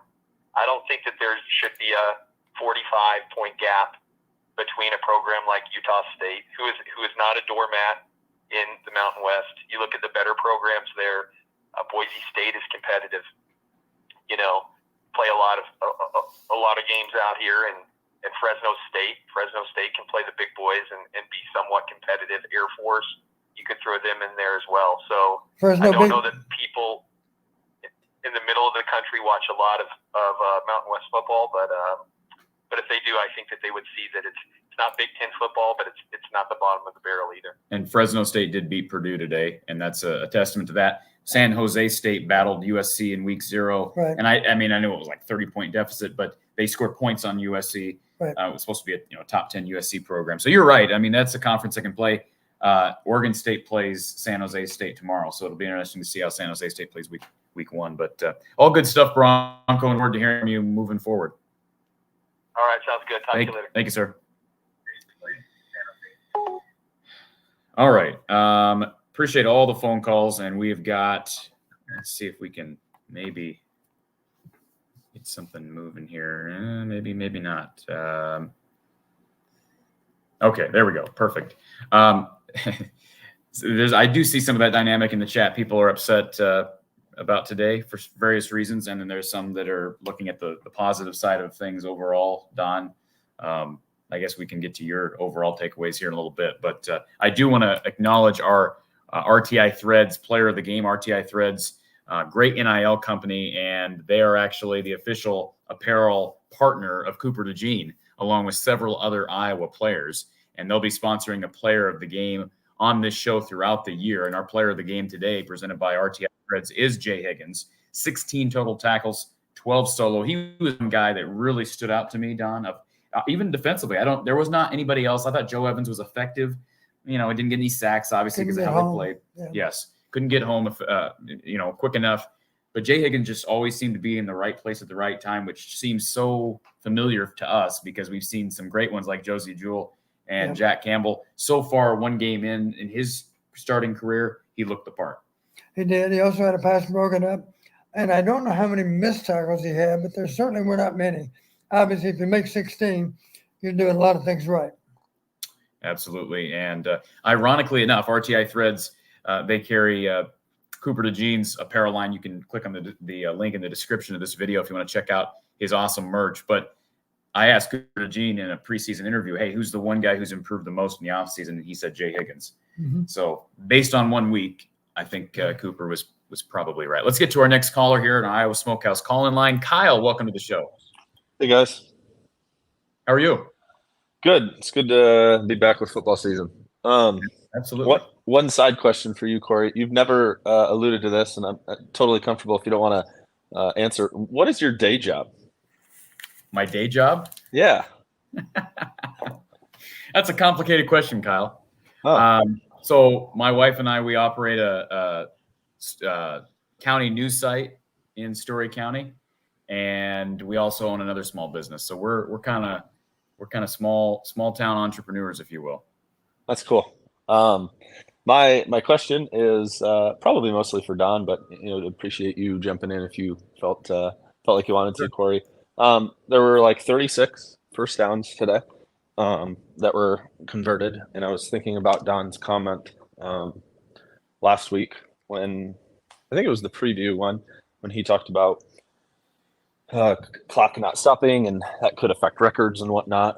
And so I tried to pay attention to how much time, between plays and whatnot, even with the upbeat that Utah State had, it felt like even when they went really, really fast after first downs or really after most plays, they did not get the playoff until 10 or 15 seconds most of the time. And, previously when they do the first down stoppage, when they marked it, it'd be 25 seconds.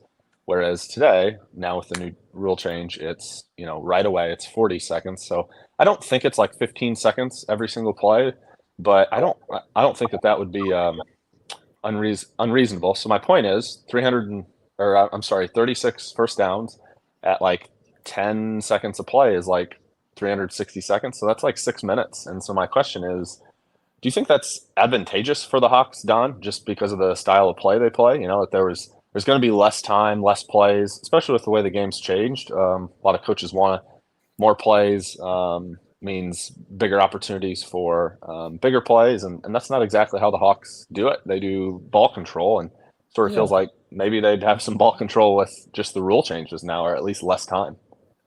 Yeah, that's a good question. I think I'll give you an example. We were getting ready to play LSU when I was at Western Illinois, and I explained to the offense, we're going to snap the ball with just 1 or 2 seconds on the clock because we want this game to be as short as possible, because the best chance we have to upset LSU is for the game to not last as long as it typically does. Hope that makes sense to you. I can use this analogy. The best chance you have to make a lot of money at the casino, if you want to talk gambling, is to go in and make a big bet or two and hopefully win and get out. Because if you play long enough, the house is going to win, right? Yeah. Same way in football. If the game lasts long enough, the odds swing to the better team. So you have a better chance of pulling off an upset if the game's actually shorter. So in that regard, if we're playing a team that we should beat, then I hate that the game's been shortened. The best chance that Rutgers or Northwestern has to upset us is for a few plays to go against us, a turnover, a big play on their part, and for the game to not last very long. Because the longer the game lasts, the more often the better team will prevail. Hope that makes sense to you. So do you think then that it might be reasonable to say that, you know, against teams that you might consider the Hawks to be an underdog, or just better overall, or especially the teams that really want to maximize number of plays per game, that this might help the Hawks, whereas against those teams that the Hawks should beat, that it could potentially keep the poorer team in the game against the Hawks. So maybe it's not just a definite advantage for the Hawks all the time with their play style, but it could be based on their opponent. Am I hearing you right? Today you really didn't see it. And you know the new rule, of course, a made first down, the clock does not stop unless it's the last 2 minutes of either half. Here's what happened today. We had so many injury timeouts that the game got extended from a length standpoint. We got more snaps in than what you would, not to mention they were playing hurry up some of the time. But that's one reason that we had 36 first downs, is that the game lasted longer than a lot of games are going to last this fall. Some of these games this fall are clearly going to get shorter. I would be willing to bet, I saw one article that said the average game will be shorter by 7 or 8 plays. And they were saying the average game has 180 plays. But to get to 180 plays, you have to talk about every kicking down in the game, to include a PAT or a field goal, kickoffs, punts, of course, all those plays. Those are not scrimmage plays involving offense versus defense, but they are part of the game, clearly. But if there's 180 plays to include kicking in those games, this new rule is going to shorten it by a lot more than 7 or 8 plays, I can promise you. I think it'll be more like 20 plays. Yep. Well, it'll just be an interesting thing to keep our eyes on, you know? Yeah, another way to look at it, if a normal game you have 12 possessions, I promise you with the new timing rules, you're more likely to have 11 than you were a year ago, or maybe even 10. Depends on who you're playing, depends on how they chew up clock, but that's what you're going to see. The teams that run the ball really well are going to really be able to shorten the game because the clock's not going to stop on those made first downs. Yeah. All right. That's helpful. Thanks, guys. Appreciate your time. Appreciate it. Always appreciate Kyle. I know he's called in before, and he takes kind of an analytical approach to this as well. Yep. And I did think a couple comments in the chat that I wanted to get to. First of all, Super D. Rollison, thank you for this, ma'am or sir. Nice to see you guys together at Don's Place. Win 24 points, a little less unpredictable than last year, with lots of room for improvement on both sides of the ball. Let's go Hawks. And I doubled down on my stance. I just have a hard time being concerned about the defense. And I'm actually surprised at some of the criticism. I was at the game. There's a lot of criticism in the chat about Nick Jackson. Did you think he was bad today? You know, again, it's hard to know during the game. Yeah. I'll have to go back and look at it, but I will admit he didn't show up in the stats like you would expect an inside linebacker to do. Obviously Higgins had a really productive day. Let's see what Nick ends up with. 5 total tackles, 1 solo, 4 assists. I can't recall seeing number 10 miss a bunch of tackles. Right. Maybe he simply got blocked. Maybe you could argue that he's got to do a better job at defeating blocks. That may be true. I don't know because I haven't studied the game yet. But we'll find out, and we'll know it. We'll know by this time tomorrow. I'll say that. All right. Again, thank you for the super chat on that one. And of course, if you are new to the show, we're here throughout the year talking about Iowa football. Please subscribe if you've not already done so. And thank you to Iowa Smokehouse. They were with us during this past basketball season. They're with us for football this year. Certainly check out their great products. Tasting is believing with Iowa Smokehouse. And if you need a good snack, who doesn't need a good quality snack for game day, check out iowasmokehouse.com and use the code Hawkeyes for 15% off your total order. They've got flavorful meat sticks, cuts of beef jerky, steak bites, barbecue sauces, ketchups. They even have a line of salsas that are amazing. Again, use that code Hawkeyes, plural. Okay, it was Hawkeye last season. It's Hawkeyes, plural, this year for 15% off your total order. And they do go great with Swarm beer or whatever beer you're drinking on game day. Again, thank you to Iowa Smokehouse for their support of the show. And as I mentioned earlier, Brad Van Meter and his team down at State Farm. Be sure to call him for a quote, 515-256-6480, 515-256-6480. Rates have never been as low as they are right now with Brad Van Meter and State Farm. They're saving people lots of money. It doesn't take long for them to get you a quote. They've been in business since 1999, basically the entirety of the Kirk Ferentz tenure. They can offer products across the border in the state of Iowa. So again, call Brad and his team, 515-256-6480. Thank you to Brad Van Meter. All right, let's go back to our Iowa Smokehouse call-in line. And Alex has been patiently waiting on hold. Alex, good to see you, sir. Good morning. Oh, good afternoon, gentlemen. How are you guys today? It's basically evening now. I know it still feels Somewhat. like early, but how are you? I'm doing good. I'm doing pretty good. I think a lot of people have already said it. The offensive line, I wasn't too impressed by, obviously in run blocking. Everyone's talking about Brian Ferentz. I haven't heard the mention of George Barnett. This is his 3rd year as Iowa's offensive line coach, and it's marginally better. At year 3, you got to have at least show some improvement. You've had time to get your guys in, get your scheme in place, and this is still what we're doing. Iowa's known to run the ball, can't do it. Pass protection looked better than what it has been, but it's against a Utah State team, which could be good this year. We don't know. If you read any of the previews or listen to any pundits or anything like that, Utah State should finish about mid pack of the Midwest or the Mountain West. Excuse me. Defense looked about as advertised. Maybe just a slight step down from last year. Again, first game, just trying to get things kind of in place. So I'm not trying to overreact to week 1 as you're shaking off the rust. Not one of Iowa's offensive line, but trying to, knock off the rust and everything. The one thing I will say that I was a little upset by is Cooper DeJean returning punts. He is one of your best players on either side of the ball, and man, you're putting him in a position to get seriously hurt. And I like the wide receiver they had on that the jet sweep. I can't think of his name off the top of my head, but I was like, put him back there. He's a nice speedy guy. Now, obviously, having good amount of speed doesn't mean you're good at returning punts because you got to be able to field the catch. But I just don't like having Cooper DeJean fielding punts. Well, I'll disagree with you simply because we see some of the best players across the sport returning punts. Rondale Moore returned punts at Purdue. Desmond King returned punts effectively at Iowa. Charlie Jones returned punts at Iowa, and Tim Dwight returned punts at Iowa. So I get where you're coming from, but if Cooper, like you said, speed doesn't always necessarily equate to ability to return punts or kicks, and guys sometimes are good at one and not the other.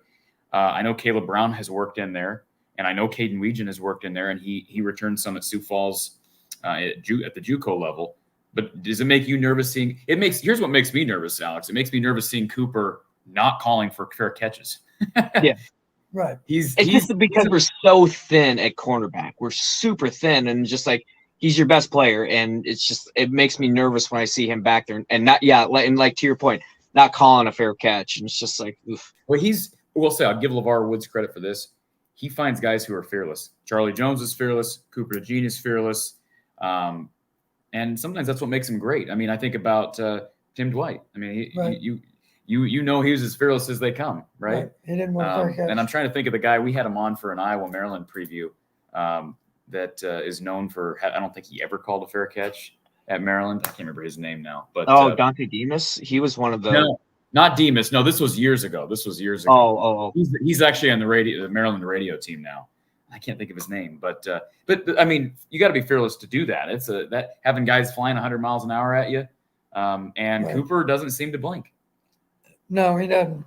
But I understand where you're coming from, because is it hard to imagine that somebody might be instructed? Hopefully, the ball's in the air a long time, and if he calls for a fair catch, or if he doesn't, we want you to just go ahead and run through him. Go ahead and he's an exposed player, and it'd be terrible if somebody did that, but it wouldn't shock me if it happened. You're talking about one of the most valuable players on our team. So I do see where you're coming from. So the burden's got to be on Cooper. It's okay to fair catch. It's okay. Yeah. Because if you don't have a lot of room to operate, then it makes sense to protect yourself. I did find it surprising on Iowa's first drive when Johnson got a nice return, but then every time Utah State kicked off, he fair caught it. He didn't even try to bring it out. There was the last one, they not the onside, but the one when they got the second field goal. He was maybe a step in the end zone. He decided to take a knee, and maybe, I don't know if it was maybe the coaches told him not to, or maybe he was maybe a little banged up. I don't know. So I did like what I saw out of Jay-Z and Patterson. That play where that little screen pass. I think he needed to get into the game a little more often. I think he's a good, good back to get in there to relieve both LaShawn and Caleb. He's got a lot of speed, and he actually was in there for a lot of blocking downs, and he did pretty well. I was really surprised by that. Okay, let me back that up. I wouldn't say I was surprised, but it was pleasant to see that, he wasn't afraid to stick his nose into a defender to protect Cade. I did wish that Iowa's offense, first two drives, 14 points. I was thinking, okay, I think someone else said, it's like, okay, here we go. Hey, we finally got the pieces in. We got an offense that can actually put points on the board, and then we just completely stalled out. I was under the impression, I know Cade's not 100%, where you put him in for the first half, maybe the first series of the third quarter, and you get up by 4 scores, and then you pull him, rest him, make sure he's clean, for Iowa State. So they don't play that way, Alex. I know, and it was so disappointing because of how quickly they started, to where it's like, I wasn't expecting to score a touchdown on every single drive. Yeah, you're going to get your drives where you stall out, or just a play breaks down, you just can't really do anything. I'm not expecting that, but the fact is they got 14 points within the first 7 minutes of a quarter, and then completely stalled until the fourth quarter where they got the last touchdown. Yeah. So play calling, it seemed like I don't know if it was, I'm not going to comment on the play calling just because I don't really know what to think of it. But what concerns me, I guess, is next week against Iowa State, how are we going to be effective at running the ball? I know Iowa State's lost a lot because of the gambling investigations and all that.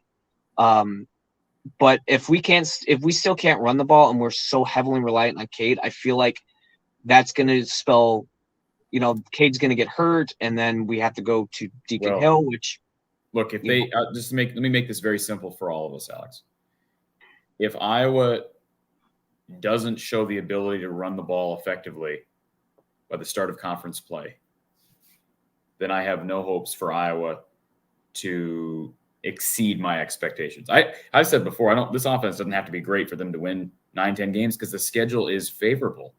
But if they're going to compete for a Big Ten title, even compete for, I know people will laugh at this, but you go 10-2 with a Big Ten championship or 11-1, even with a loss, you might be in the college football playoff conversation. But to do that, an Iowa team built the way Iowa is built personnel-wise and schematically, they have to run the football well. If we don't see solid performances on the ground, Alex, against Utah State or Iowa State or Western Michigan, I don't. Maybe that's jumping the gun and pushing the panic button, Don. But do you have hope for them to go out into State College and all of a sudden they're running up and down the field out at Beaver Stadium? No, I think these first 3 games are going to be an indication of what's going to happen. Not that we can't still continue to improve, but the mindset has to be we got to get as much done between now and next Saturday as humanly possible, because we cannot improve too fast. It's got to happen as fast as possible. Yeah, Western Michigan is going to be one of the worst preseason, obviously one of the worst FBS teams, in the country. So yeah, if we can't run it on them, I would have a lot more concern. And this is a win. It's week 1 again. It's first game of the season. There's going to be a lot of things we can fix. I mean, Colorado beat TCU, a team that was ranked 17th in the nation. Corey, you said it. Purdue lost to Fresno State, another Mountain West team. So Illinois got a tough game tonight against Toledo. So it's game 1. Certain teams are going to be ready. Certain teams are not. There's going to be a lot of what ifs. So I think next week we'll see a lot. I think next week will be kind of where we can probably get a lot of good predictions on. But otherwise, it's nice to have finally football back. It's been a long time coming, and I'm excited for the rest of the season. But thanks again, guys, for taking my call. Absolutely. Good to see you, Alex. And I agree with him. However, I'll throw this asterisk up there. Colorado is not Utah State. I know they lost a ton of – it's still a Power 5 program. Right. And I understand they beat TCU, national runners-up last year. That's a different TCU. TCU had a lot of losses. And then as it relates to Purdue losing to Fresno, Mountain West team. Dangerous team. But we also don't perceive Purdue to be a real contender in this division right now. So I'm talking – we got to look at this from a different perspective. Preseason, they were picked 6 out of 7, I think, weren't they? Exactly. So measuring stick is different when you have expectations like Iowa to win the West, to possibly compete for a Big Ten championship, and if you do that, more. So we nitpick a little bit with 24-14, but let's call a spade, regardless of what Kirk Ferentz said post game today. He's going to nitpick too when they look at film tomorrow. Am I right? Absolutely. We've got some work to do because we're not where we want to be. I'll go ahead and give everybody an update. We've got a couple more callers here on hold. Got about a half hour here still talking Iowa and Utah State. Ohio State has struggled to score points today against Indiana. I don't think any of us would have expected that. They're finally out in front comfortably in the fourth quarter, 20-3. But typically an Ohio State team would score more than 20. So Iowa has outscored Ohio State to this point. But a new quarterback, right? New quarterback, Kyle McCord has a pick in this game.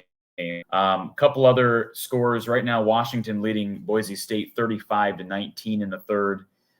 Notre Dame killing Tennessee State 56-3. Texas up big on Rice.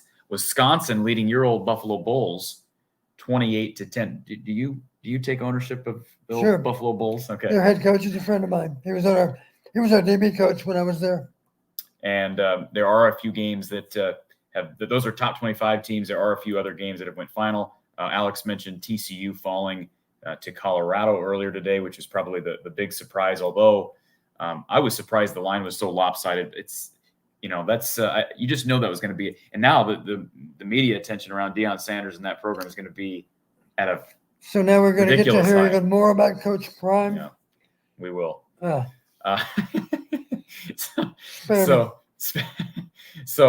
Anyways, we'll go through some scores here in a little bit as well. Let's get to our next caller here, our Iowa Smokehouse call-in line. I believe this is, I don't know how to pronounce the name. I'm sorry, sir. Tell me how to pronounce your name. I'm not going to butcher it. Yeah, a lot of people have gotten it wrong over the years. Tlatoani. Tlatoani? Yeah. Okay, I'll try to remember it. So, we all know, you've seen me in the chat. I always want So describe. I am always high, and probably my expectations are always a bit too high. Is the 10-2, 11-1 hopes, are they still alive? Yes. I'm a bit of a pessimist when it comes to this. Why would this change? I'm just curious? Why would we change? Like my prediction was 10-2 preseason based on the schedule. Nothing I saw today changes that. I mean, this is not like overhaul everybody and Cade's going to enter the portal tomorrow. I mean, this. We were simply stating our hopes are still alive. It's doable. I know. It just scared me a little. Do we have to improve? Yes, absolutely. We have to improve. Like, the problem is definitely the O-line. Like, we have talent at RB. I personally think, now this may sound a little crazy, I think we have an RB room that can rival Wisconsin. I'm serious. If you asked me to draft one running back from either Wisconsin or Iowa, I would take the guy from Wisconsin. I told you it would sound a bit crazy. Well, you made this comment before we went live on the air. You used the term glider to describe Caleb Johnson. It's funny you say that because we've all used the terminology, the long stride of Caleb Johnson. And he does have speed in the open field. But I do notice that as big as he is, as physically impressive as he is, does it seem like he doesn't hit the holes real quick? Sometimes maybe. I can see why you say that, Corey. I think he's trying to pick his way. Maybe I think, reps count for a lot. He's still a young running back. Maybe over time he'll be a little more he won't be quite as deliberate as he is right now as far as picking his way down the field. I will say this, I got a lot of faith in Liddell Betts. Liddell Betts knows how to coach running backs because he played running back. He benefited from great coaching by Carl Jackson, among others. I think Carl started him, and maybe somebody else finished up. I guess I don't know for sure who coached Liddell in his later years. But he's an outstanding young coach. And I think maybe over time you'll see running backs that are a little more decisive in picking their way down the field. One final observation. I thought Cade looked good, but a lot of people but we had a little trouble catching the ball. There were some drops. That was a difficult catch. Dane in the chat makes a comment about Nico's would have been the touchdown catch. That's Willie Mays. Ball over the wrong shoulder, that's hard. Yeah. So is that on Nico tracking the ball wrong? Well, based on the angle that Nico had described, Cade threw the ball wider than it should have been thrown. I put it more on the QB. Well, I'm about done. Have a good day. Thank you, sir. Appreciate the call. Yeah, good stuff. I mean, those are good observations, and there were drops. And we talked about Luke Lachey earlier. We talked about, I wouldn't even call the Nico Organi thing a drop, but the pass that would have been a touchdown, of course. Sean Williams, absolutely. So, I don't know how concerning is that to you, or would you rather see drops, or would you rather see guys not getting separation? Wouldn't you rather see drops? Yeah. You don't want to see either one. Given that choice, yeah, absolutely. And there was separation at times today, which was good to see. Yeah. I don't know if you'd say it was few and far between, but there was separation at times.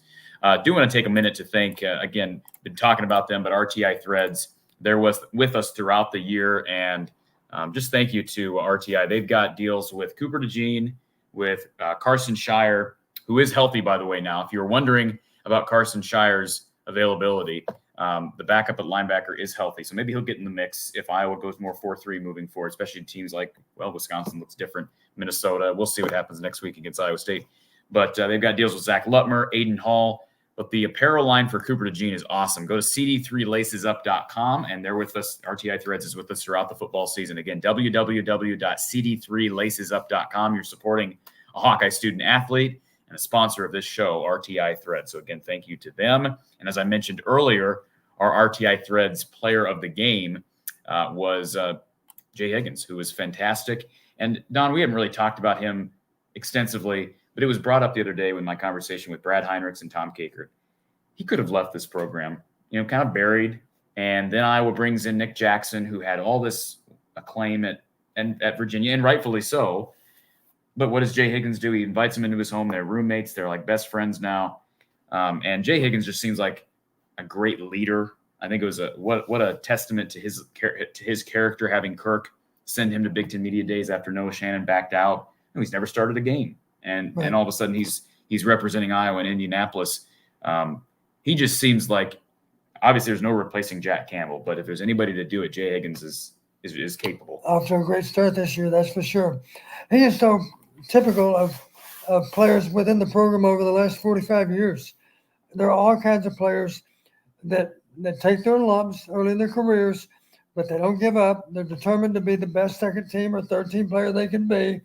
They do a great job on specialty teams, and then eventually they get their chance to shine, and they take it full advantage of it. And Jay Higgins was one of those guys today, no doubt about it. Absolutely. All right, let's get to our next caller here. We're going to get to, we've got Vincent, we've got Dave, and we've also got a caller on our phone line. Let me see if we can get our caller on our phone line first, who's been waiting on hold a long, long time. Thank you for calling Iowa Postgame with Coach Don Patterson, who's on the line. Lomansky, Corey, good afternoon. Good afternoon, Lomansky. Good to hear you. Our program is pretty popular. I'm not going to tell you how long I was on hold, but that's a great compliment to you and Coach that you're in demand, you two. And I like that you're in the same setting because it reminds me behind every good man is a greater woman. And Corey kind of admitted that in his business deal. And Don's getting sodas from his wife, and she's right there with him because I heard her voice. And did you see what you guys did? The one thing my dad said is critical: marry a good woman. You ought to see what Don's lovely wife left us down here. In addition to, we got some cookies to enjoy as well. So, amen to that, Lomansky. And I don't doubt that because she lets us rent her husband for nothing. He does this out of the goodness of his heart. So I think she should go shopping when you guys are on the air, and she can buy something. She might be out of the house even as we speak. I'm not sure. Anyway, gentlemen, Don, you'd be proud of the third Musketeer. You made a reference last year that this is the Three Musketeers, and you'd be proud of that Musketeer to your right. And 1 a.m, I was going to go to bed at 11 o'clock, and Corey called to Mark Rogers' 24-hour show and defends the Iowa culture against what they talk about. Nebraska's culture isn't that important. It's about players. And if anybody wants to hear a really interesting back and forth debate, I was under attack. Corey was under attack, and he never gets too excited, Don. But I think if you weren't in the seat beside him, I think he's learned a few things from you to keep his calm, because I was like throwing things across the room and almost called in. I was upset. But Corey's out there defending Iowa football. Please hit the like button, subscribe, donate to the channel. Don't take anything for granted, because I subscribe to ESPN Plus because this is the last year my cousin's son playing. He's a captain in the offensive line of University of California, Davis. So I'm going to watch all these UC Davis games, California playing. And, of course, my favorite company, Walt Disney, didn't get a flag thrown on them, and they ruined freaking ESPN Plus. So, Corey, Don, and I have seen a lot more than you. Anything's possible. Anything.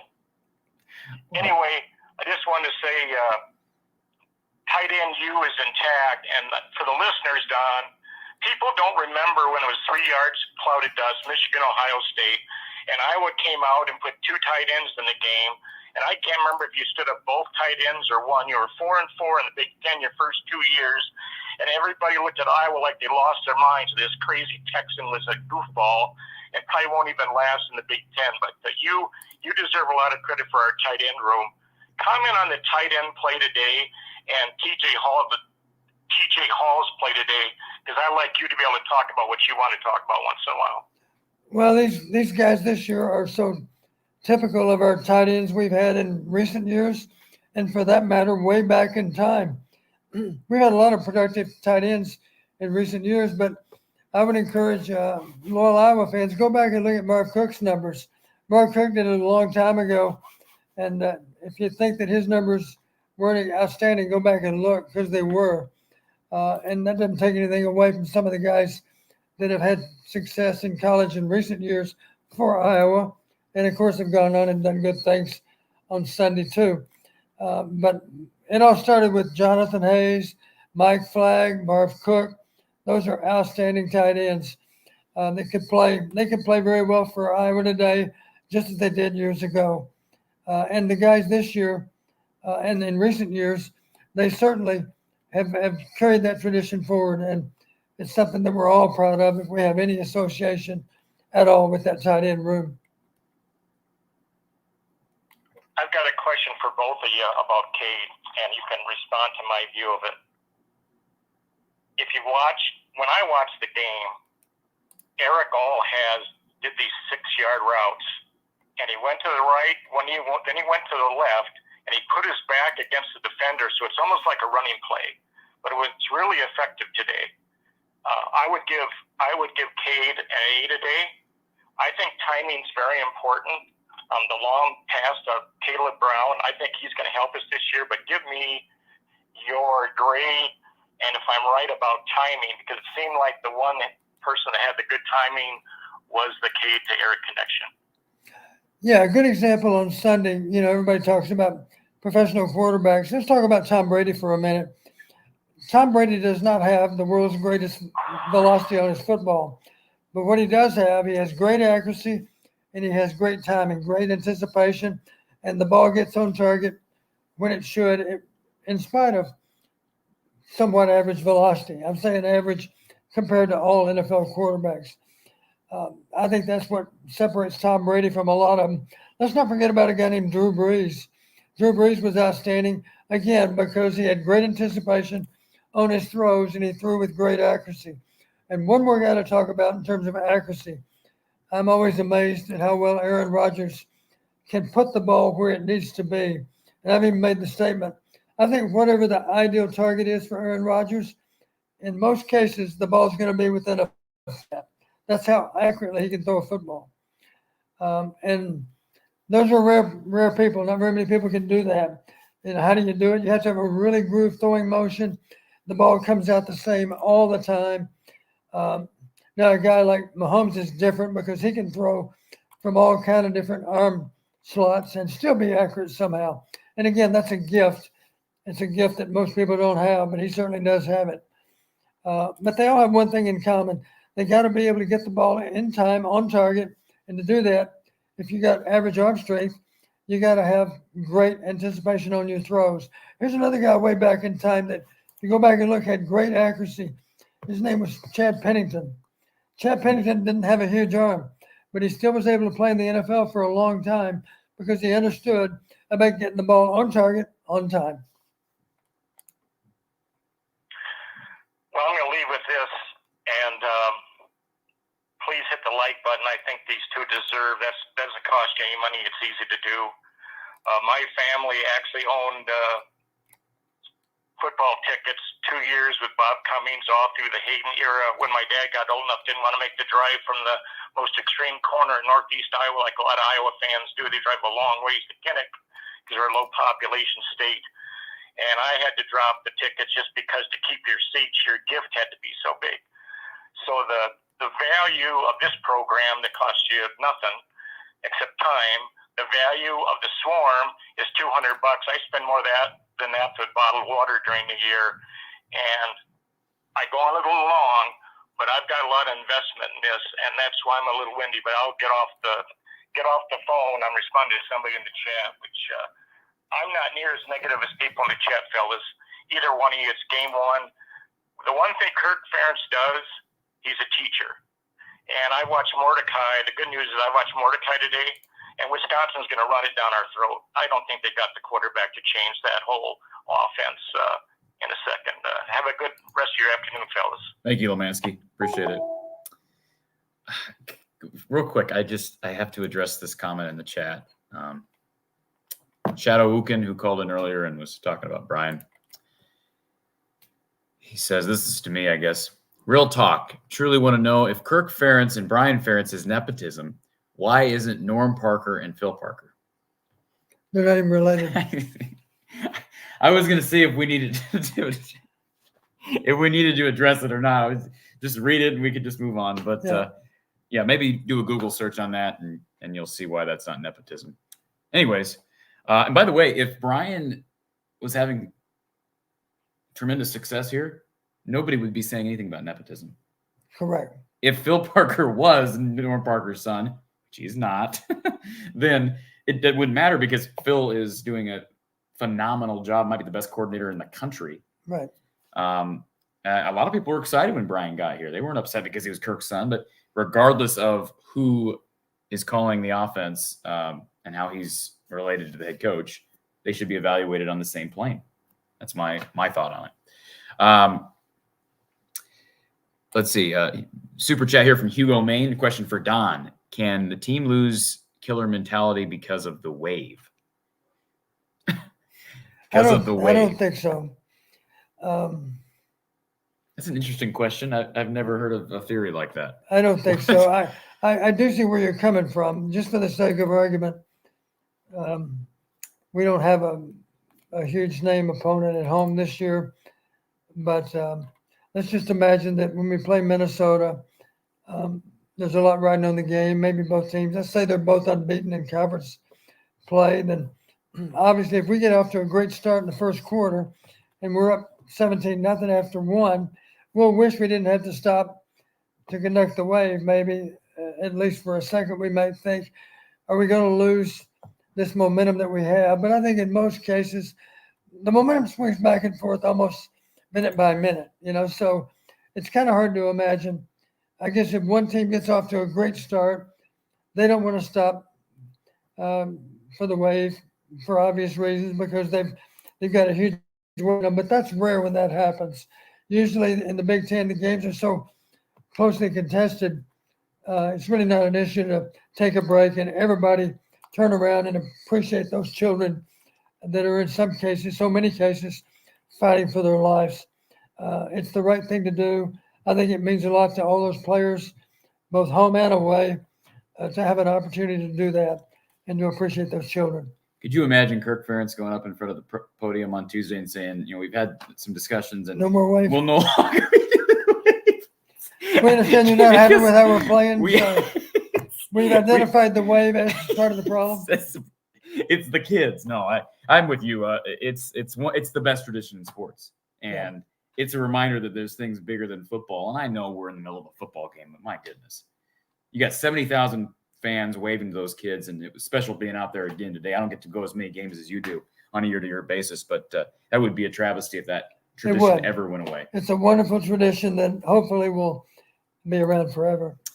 Several people in the chat asking about Xavier Wampa. Barry Dugan asking about Xavier, and I saw a couple of comments here earlier regarding Xavier. We did have Tom Kakert on a little bit earlier of HawkeyeReport.com. He'll be joining us throughout the season during the postgame show for a few minutes here and there after Kirk Ferentz's postgame pressers are over. And he did say that Xavier was cramping up, and I wouldn't anticipate, are cramps ever a lingering issue?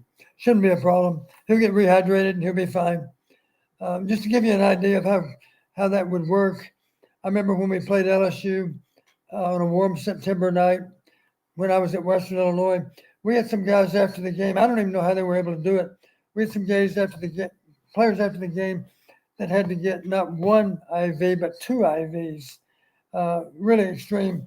I don't even know how they were able to stand up, but they were out there playing somehow, some way, and after the game had to get more than 1 IV. That's extreme when it happens that way. But these players are in incredibly good shape, and yet, when they get dehydrated, it's a terrible feeling to have a cramp. But the good news, it's a temporary problem that can be solved with hydration. So you get them off the field, you get them rehydrated, they're able to go again. Comment here from Brinley, and I wish I had asked this to Tom Kakert when he was on. I'm sorry, Brinley, for missing this earlier. He says, I saw Ben Keeter in the concourse at halftime in Iowa wrestling polo. I was surprised he was not dressed, at least with the team on the sideline. Does anyone know his status with the team?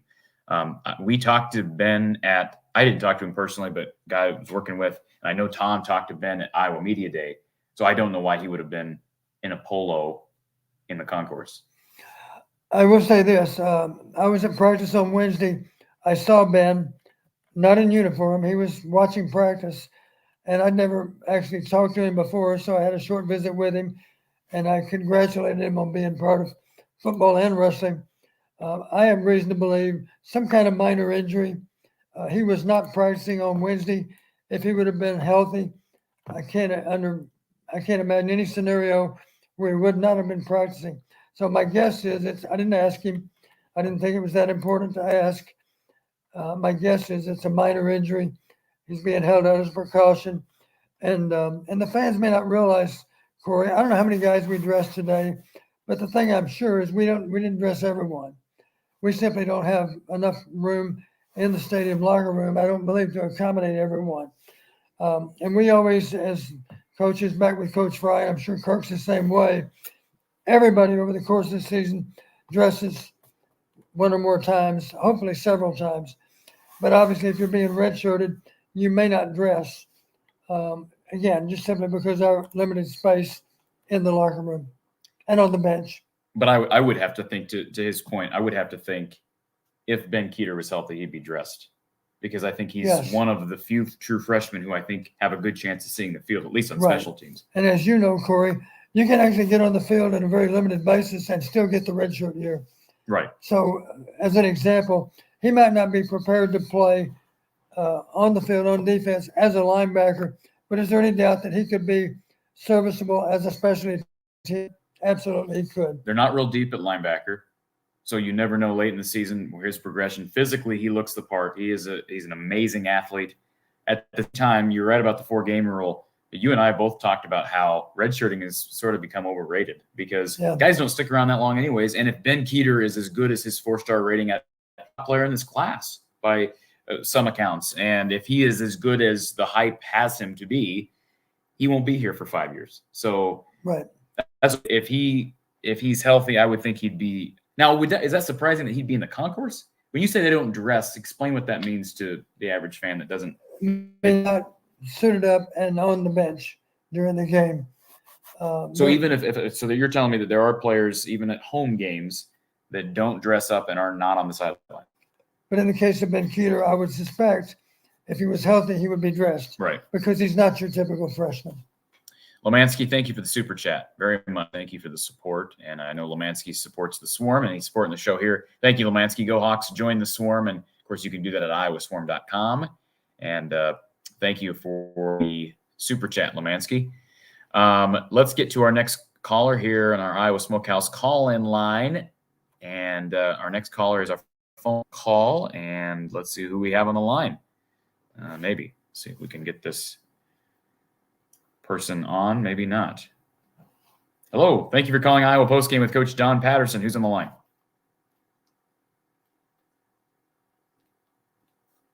Hello, who's on the line? Are you with us? Yeah, can you hear me, Corey? Yep, we can hear you now.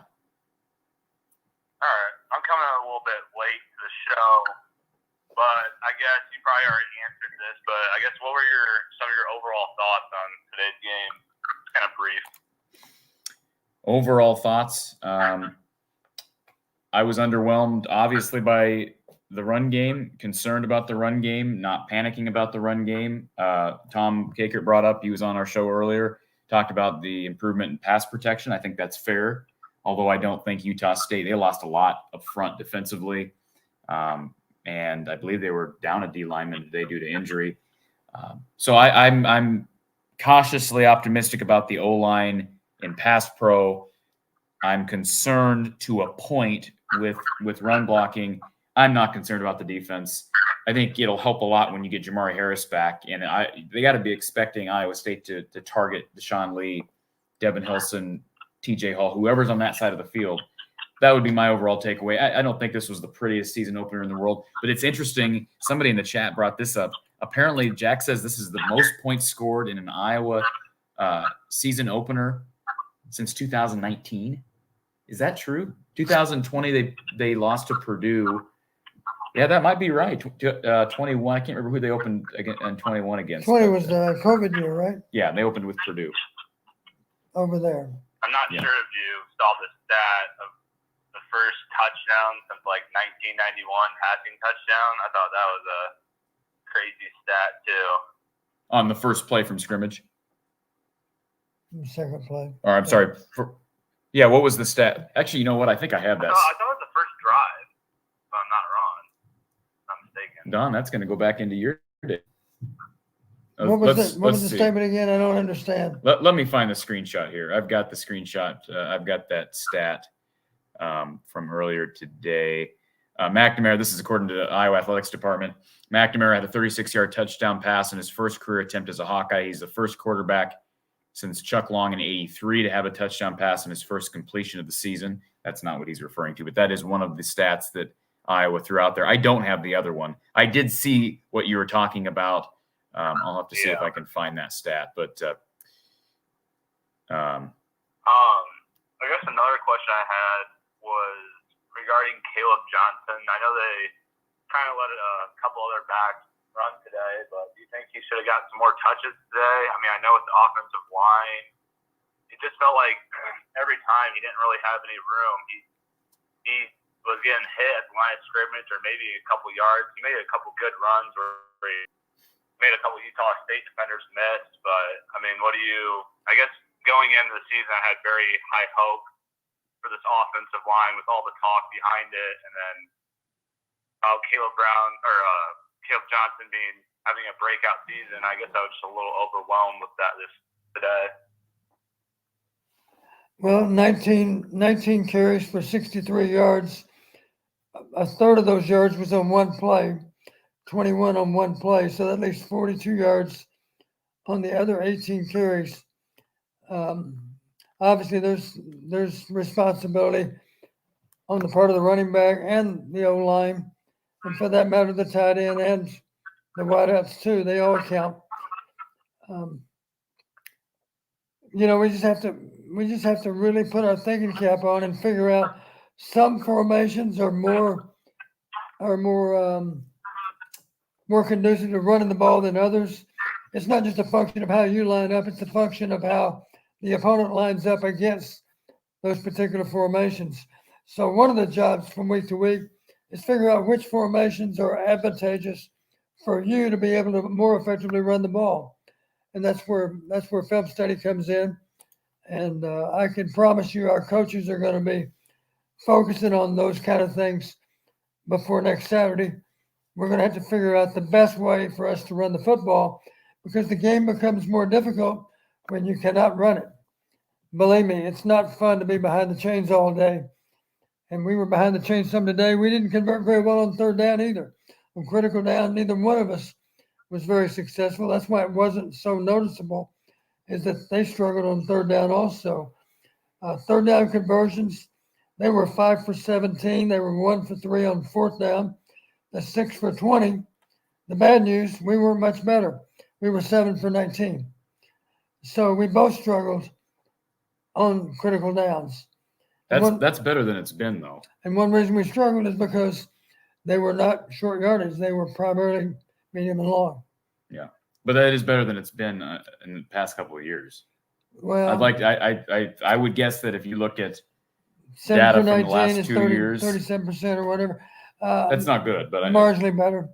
Yeah, not good enough. The really good teams are out toward 50%. Right, and they're out there because it's a higher percentage of short yardage. Good example would be Minnesota last year with their running game. They were one of the best teams in converting critical downs. Anything else, caller? I guess just regarding Cade McNamara, I thought he did pretty well today, especially for his first start. I don't know what quarter it was when his legs started bugging him again, but I guess what do you think of his performance today?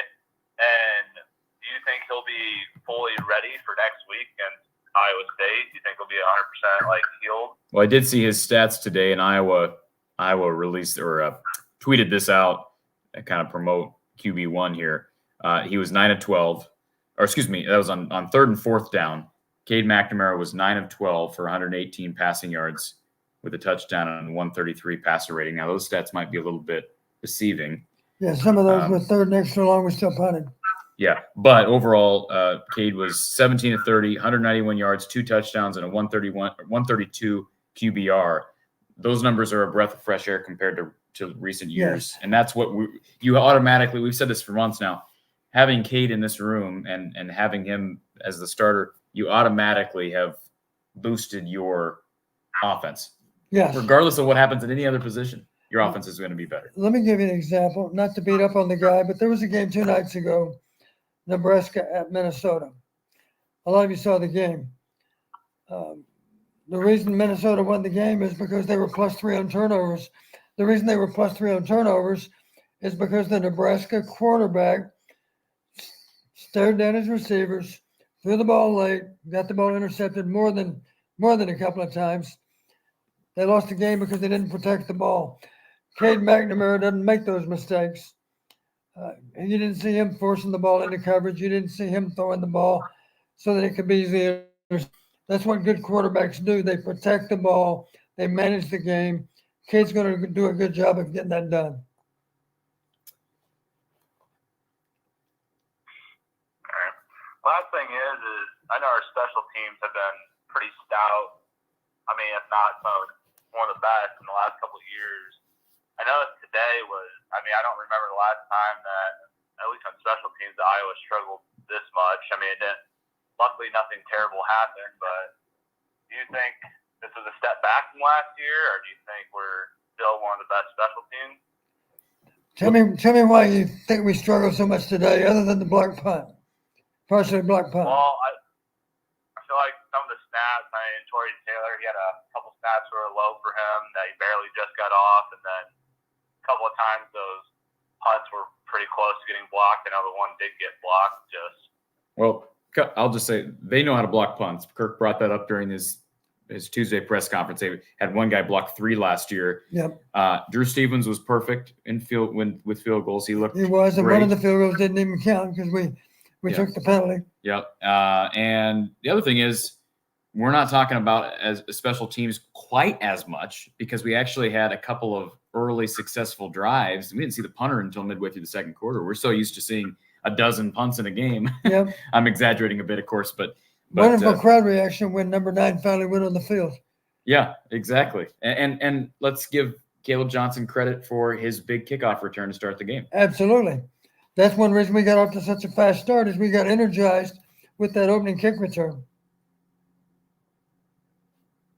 All right, I appreciate it. One thing I just saw real quick, Caleb Brown was, I know I saw him a couple times today. I don't think he got a catch. I was kind of hoping for a little bit more production from him, I guess, today. Do you have any thoughts on that? Kirk has talked about it. He's only had one collegiate catch. I know fans don't like hearing that, but he's just got a few guys who are ahead of him right now. But he'll get there. He's talented. He'll get there. I have no doubt that he'll utilize these next few weeks. And my guess is we're going to see him make a difference in conference play. And you pair a couple of electric guys like Caleb Brown and Seth Anderson with your tight ends, they have an opportunity to be good through the year, but they got to run the ball better. Yeah, Caleb is a young guy. He hasn't played a lot yet. He needs more reps to be better positioned to play a bigger role, and he'll get those reps over the next few weeks. You can bet on it. Thank you for the call, sir. Yeah, I appreciate it. Thanks, Corey. All right, take care. All right, couple things here. So Matt Benson tweeted this out. This is what he was referring to earlier. The last time Iowa threw a touchdown pass in the opening drive of the season was the opener against Hawaii in 1991. 1991. That was a good year, incidentally. Do you remember that? You remember that touchdown pass? No. Okay. Was that on the road? That wasn't on the road. Was that did Hawaii come here? Oh, no, now you got me. Yeah, I think they came here. I know they beat us out there with the last second field goal, and I think we trust them here pretty good, as I recall. That was probably a season like 91 when we were way above average. Chase with the super chat. Thank you, Chase. I know we have a deep D line, but we need to find a way to get Brian Allen in more on pass rush situations. He wreaks havoc in the pocket. And I'll say this, he did come in late, big number 90. The only surprise I really had with personnel was we didn't see Ontario Thompson. I was surprised we didn't see Dejon Parker until late. We saw Parker late, yeah. So, but Brian Allen is definitely, I think, in that top 9. There's just so many guys up there. It's a long season. There's plenty of chances for him to make a big difference in our defense. Yeah, and guys are going to get banged up. I think that's just the nature of football. Do want to give a quick shout out to RTI Threads. I've talked about them. They're proudly carrying the official apparel and merchandise of Cooper DeJean. Visit cd3lacesup.com. They've got some apparel and merchandise from Zach Lutmer, Carson Shire, Aiden Hall. Sounds like they've got more in the hopper. Check out their great selection at rtithreads.com or go to Cooper's apparel line, cd3lacesup.com. And last I checked on Cooper DeJean apparel was flying off the shelves. He's going to be probably a pro at this time next year. So I guess celebrate his college career now, because he's not going to be thrown to very often. He had a chance at a pick 6 on kind of a broken play, but he is a special one. Okay, let's get back to our phone line. Thank you for calling Iowa Postgame with Coach Don Patterson. Who's on the line? Randy Hanson. Hey, Randy. Hey, this question doesn't so much have to do with the game itself, but I'm having trouble understanding why all these conferences are just, bringing in other schools. It's almost like in 10 years, there'll be 2 conferences in the whole United States, 140 teams on one and 80 on another. What's the rationale for all that? Don, do you have a comment on I that? wish I could understand what the purpose is. Besides money. Yeah. I think it's unfortunate because maybe it works out just fine for football, but when you factor in all the other sports, just think about this. We're all in one conference now. Our conference is coast to coast. Imagine that you're Rutgers or Maryland playing on the West Coast on a Tuesday night, whatever the sport might be, basketball, wrestling, any sport that might be involved. You play on a Tuesday night, you're done with the game at 11 o'clock. You take off at 12 o'clock local. You got to fly 3 hours. You're losing 3 hours by traveling through the time. You're going to get back at 6 in the morning, and somehow you got to go to class. For that matter, you miss out on all kinds of study opportunity while you're traveling to and from. It just has it makes no practical sense for every sports team that's so often involved with weekday games. Football's not quite as painful because at least the games are on the weekend. But when you figure the cost of traveling these teams from coast to coast, it's just a little bit absurd. And frankly, I liked it when you could have conference champions here, there, and everywhere. There's nothing wrong with being a conference champion if there were only 8 teams in your conference. That's okay. There shouldn't be any extra credit for having 16 teams in your conference. And as you know, we had 14 in the Big Ten for a period of time, and you can win the West and play for the division title. That's okay. To win the West is a nice accomplishment, but it's still not a Big Ten title. But at least you have a chance to earn one with that championship game. And I guess we're not going to have a name change. I hope not, because I don't want to ever have to refer to us as the Big 18. That seems a little absurd. And now we're up to 18, as you know. So and again, the same thing. I thought when we were going to take SC and UCLA, fine, we're up to 16. Let's bring SC and UCLA into the Western Division. Let's bump Purdue over to the East, as Indiana's in the East. Let's still be East and West. And now those West Coast teams in general only have to travel to the Midwest. They have 3 crossover games, so maybe once a year they have to travel to either Maryland or Rutgers, and those are long flights, but at least it only happens once a year. That would have been a better solution. We're going to lose some of these rivalry games. Right. The other thing I don't get, the way this keeps going, pretty soon you're going to have a conference with 70 teams in it, and they'll play each other once every 5 years. This just doesn't make sense to me, but even financially, I just don't see that's a big advantage. I agree with you. I hate that it's being done because, and first off, from a selfish standpoint, a year from now, we're going to be playing as one of 18 teams in the Big Ten. And the only chance we have to get to Indianapolis is to have either the best record or the second best record out of 18 teams. Think about that. But the playoff is expanding. The playoff is The expanding. playoff is expanding, So- and I don't even like the fact that we're going to 12. We talked I know you about don't. that. The right number is 8, and we're going to go from 4 to 12. Well, the right number is either 8 or 16. You're right, either But- 8 or 16. But here's the other thing, and I understand where you both are coming from on this. What I would say that the positive way of looking at this is with the expanded playoff. Yes, it's going to be harder to win a conference championship, and if Iowa doesn't do it this year, it may never happen. That's hyperbole, but they still will have a good, not a great shot, but a decent shot to make a playoff every 10 to 15 years, because you've got a 12-team playoff, and you will probably get 3 to 4 teams from your conference in. Right. If the SEC and the Big Ten, loom large over everyone else, and maybe there's a, the And ACC in the the back. hope of the Big is 12. with the conference being expanded, you're going to attract more players and end up with a higher quality of play. Meanwhile, those conferences that are not in the limelight will struggle with their recruiting efforts. And now, like you say, Corey, you'll get a higher percentage of teams in the playoffs with a chance to win a national title. That's at least the theory behind it. Anything else, Randy? I think we lost Randy. Okay. Well, maybe our line went dead. Were we too Sorry verbal about with that, our Randy. No, I think responses, Randy Sheila? agreed. I think Randy agreed with you. And if we accidentally cut him off, I apologize to Randy. But yeah, I mean, I think in an ideal world, we don't have to have teams going from the East Coast to the West Coast, and Yeah. now Cal and SMU and all the SMU. That's your old stomping grounds. Yeah, Now they're that's- part of the ACC. They think that the Dallas market is going to care, but I got news for them. The Dallas market doesn't really care too much what SMU is doing. Yeah. Or North Texas. Or North with all Texas. due respect to Or North a Texas, place you're right. you love. So, yeah, no, I completely sympathize with where Randy's coming from. All right, we've got 2 callers left on the show, folks. They're both on our StreamYard line, so we're going to shut the phone line down. We appreciate everybody being here. We've got Vincent, we've got Dave. Let's start with Vincent. Thank you for calling our Iowa Smokehouse call-in line, Vincent. Good to see your name up here. Gentlemen, how you doing? I appreciate you guys taking the time. It's been I'm sure the show's pretty long at this point. 2.5 hours, par for the course. Well, That's what we again, used to.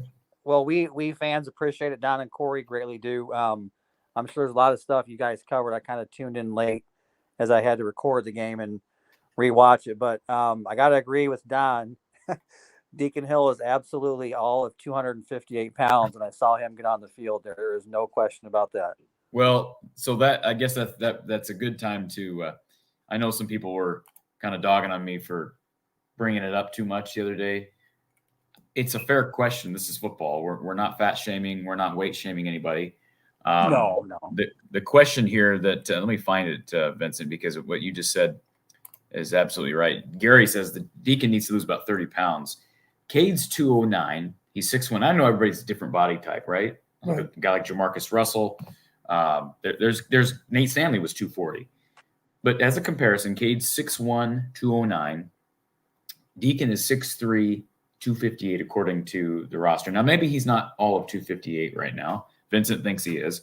But that is a fair point for us to bring this up. Cade is one weird, like when he scrambled today that one time, Everybody held their breath. I'm thinking, oh my goodness, he does something to that quad, and all of a sudden, you got Deacon out there. The play looked a little bit like the Kids Day play. It did. Oh, it as did. I unfolded. agree. And he went down, and I'm thinking, I hope he gets back up.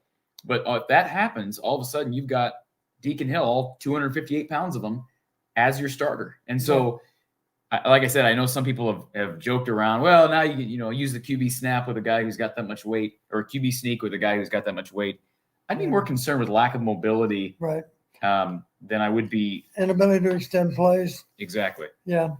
So that is concerning. And do you feel like when you've seen him in person? I mean, I saw him in person. We were talking to him at media day. I don't know what he looked like before, but does he look 258 to you? He doesn't look like he's 258 to me. I met him for the first time on Wednesday, and I didn't ask him what he weighed. I wasn't going to do that, but looks to me like he weighs, I don't know, 240 maybe, 245. I'm not sure. It's makes me nervous to think he's 258. I'll say that because I don't think there are too many 258-pound quarterbacks that are very mobile. Well, there's not too many 258-pound quarterbacks To in begin general. with. You're right. Go ahead, Vincent. No, I just the kid's got an arm though, regardless. And I'm certainly, please don't take it out of context for the viewers, but I'm certainly not shaming anybody either. But big guy, strong arm. I guess he's been running with the ones for a majority of the latter part of camp just due to Cade's injury. So, but kid's still got an arm. One of the things I just wanted to touch on is I know there's a lot of folks, and I'm sure you guys have fielded calls or questions about the Iowa offense or the Iowa offensive line, but I'm sure just like Don can attest to, it's week one, guys, let the kinks kind of work themselves out. For the most part, there's a lot of working components, not only and more so on offense than defense, but you have so many working components when it comes to timing with your linemen or timing with your receivers and quarterbacks, and you got a lot of new players. Just, remember, it's week one. Give these guys time to kind of do some gelling.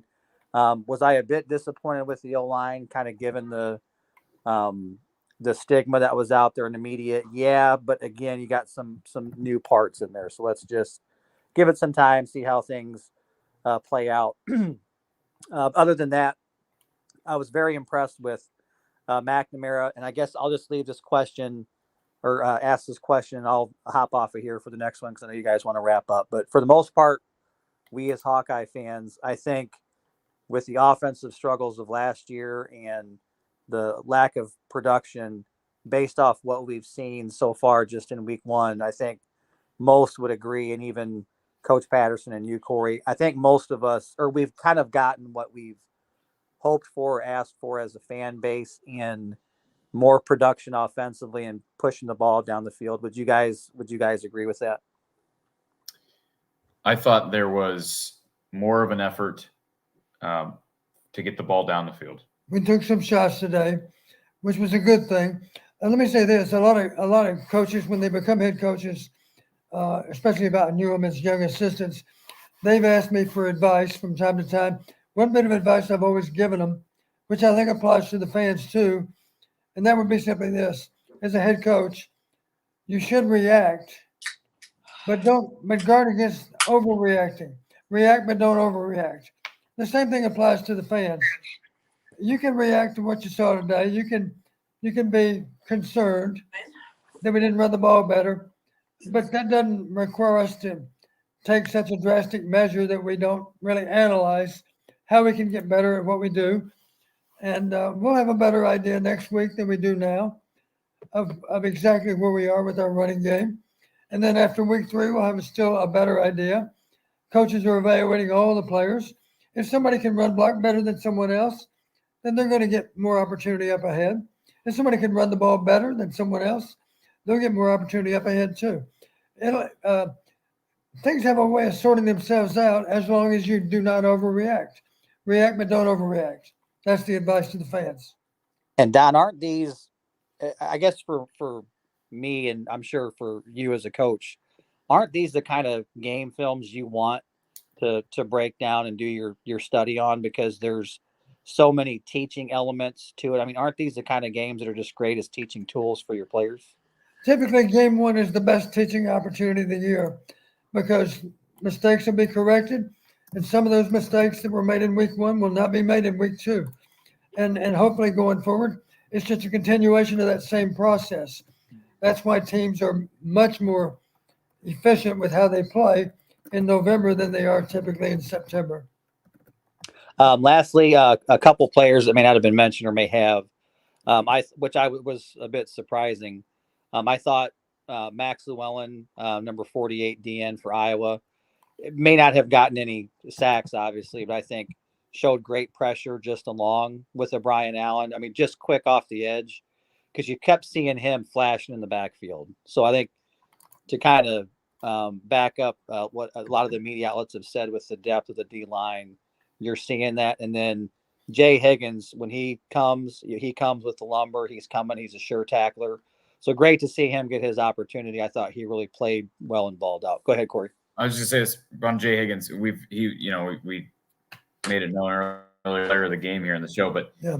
For good reason. He is probably, and this is maybe you should talk about not overreacting. I'm probably going to overreact here, but based on everything I have heard, and talking to people at Media Day, and then seeing the kids play at Kids Day, and then of course seeing this season opening game, he's probably going to end up being one of the top 3 or 4 best players on defense.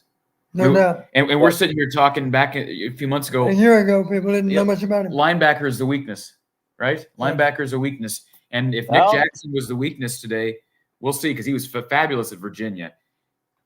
Jay Higgins is probably going to be maybe the second best player on the defense behind Cooper DeJean. Is that Xavier Wampa? Hopefully will have a say in that, and maybe there's some defensive linemen. But you'd be surprised if the Big Ten honored him as the defensive player of the week. They may do that. Yeah.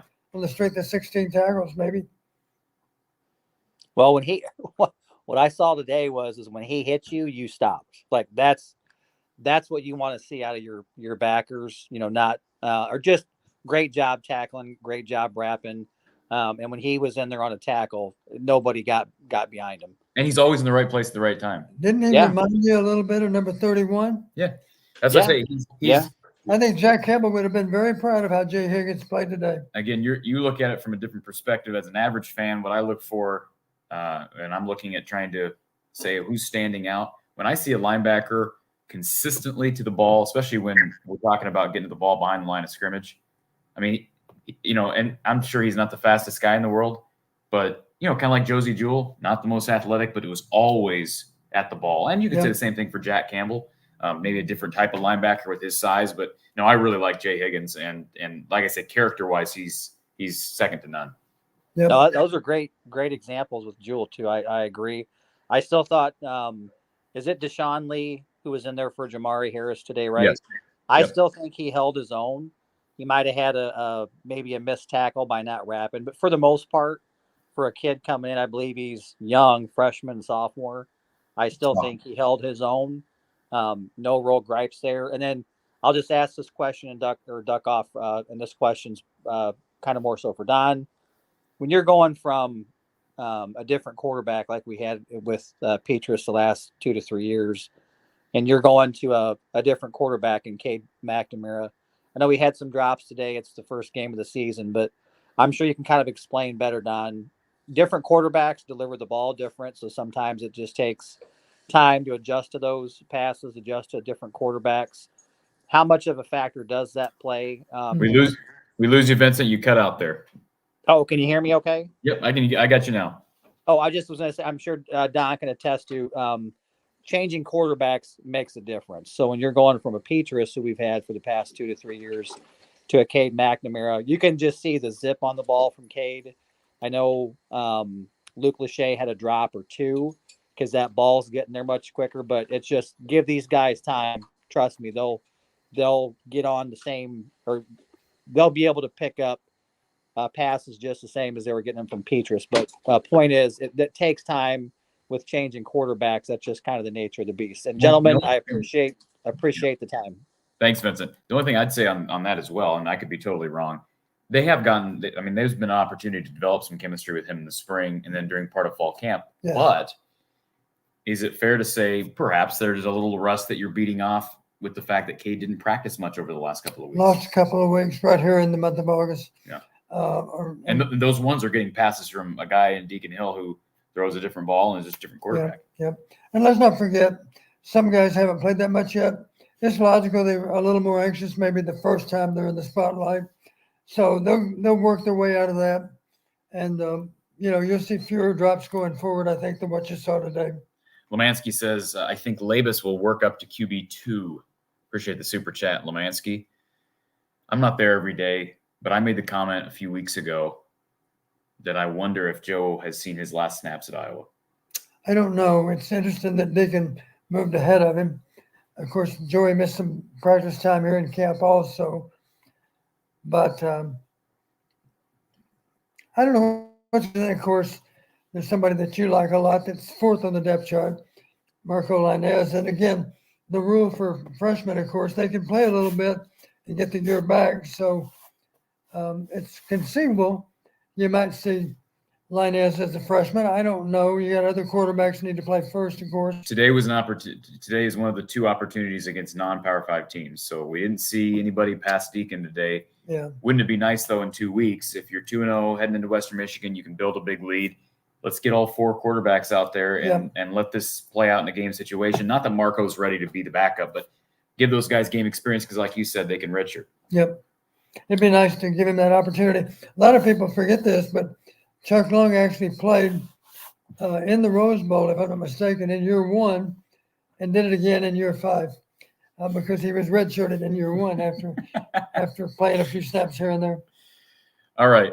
Again, thank you for that super chat, Lemansky. And again, we're finishing up last 15 minutes or so here in the show. Iowa defeating Utah State 24-14. We've got Dave waiting on hold, and we've got a number of comments in the chat. We're also going to spend the last couple of minutes previewing the big Cyhawk game next week. So we'll be right back with more with Coach Patterson. But first, a word from one of our sponsors, our advertisers. Again, thank you to everybody who's been a part of the show up to this point and everybody who's sponsored the show up to this point. We'll take a quick break. We'll be right back with Coach Patterson. Imagine the Possibilities is dedicated to empowering people to reach individual achievement across the spectrum of life.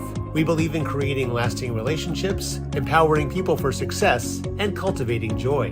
Our team of passionate people work each day to serve our communities in ways that create a lasting impact. We believe in creating opportunities for people with disabilities to achieve goals, build skills, and celebrate all that's possible. If you want to learn more about us or join our exceptional team, visit us at imagineia.org.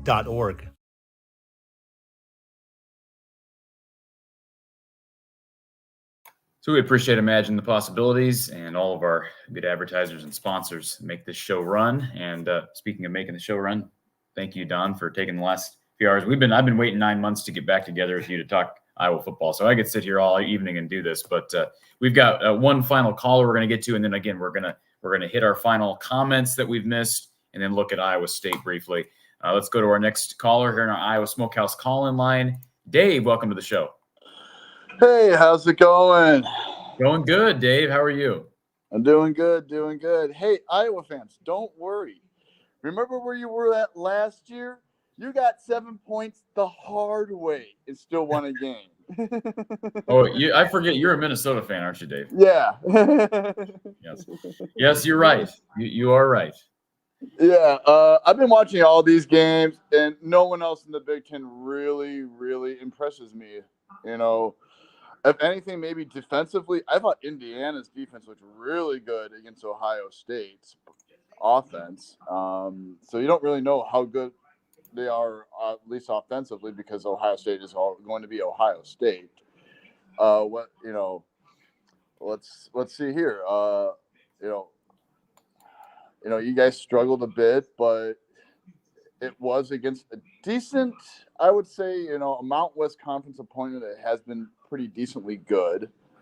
Has been. They were not great last year, but the program as a whole has been pretty good. Yes. Yeah. It's an up and down program. It's like a lot of those schools in the Mount West, the Mid-American Conference, the American Conference. They don't really have a lot of continuancy of being always good. Like, let's say, Nebraska after that whole entire session at the 24-hour show with Mark, constantly talking about Nebraska. I got now way too much Nebraska on my brain, and we still beat them. But you normally have Michigan. They don't. You know what I mean. You know what I was trying to say. Dave, it sounds like the Huskers are living in your head rent free. Oh, they're not living. I think we're living in their head. I just thought about. Well, you're the one who keeps talking about them. Yeah. I was just thinking about your little battle with Jeffrey. Are you going somewhere right now, Dave? Or what? Yeah. What? Yeah. Nothing. I just wondered if you were going somewhere. No, I pace back and forth. I'm holding my phone, so. Oh, you're a Pacer. Okay. Yeah, but yeah, what I was gonna say, yeah, you just see there's really no worries, you know. Offensively, you were able to move the ball at least decently enough. You would like to see it a lot better for your offense, but compared to where it was last year, there's still some improvement. Like you said, a couple of drop passes, then maybe get more yards and more touchdowns. I mean, you're hoping every time when you play a game like this that you're going to score at least, 45 or over. Everyone wants to have a game where they can easily relax, and like the way Oklahoma played today and scoring, what was it, 66, and then I think Oregon scored 81 points today against, what's the matter, U school? I think it was Portland. Yeah, they played Portland. They scored 81. You're supposed to score 81 against Portland. But I guess. No, and then of course, Fucky the Badger, just basically did not do all that well, I felt, against Buffalo. So this is the best about already getting your game out of the way on a Thursday. You get to talk about everyone else's game and not worry about yours. There you go, Dave. No, we'll look forward to hearing from you in the future, and especially in early November when Iowa plays your Gophers. It's not early November; it's September. Oh no, October. Early October. Is it? It moved up. Is it? Is it in October? Okay. I think so. Oh, there you go. All right, Dave. Good to hear from you, nice sir. Night. I'm going to Pearl Jam. I'm going to have a fun time. Enjoy the rest of the day. Okay, thanks, Dave. Have a good time.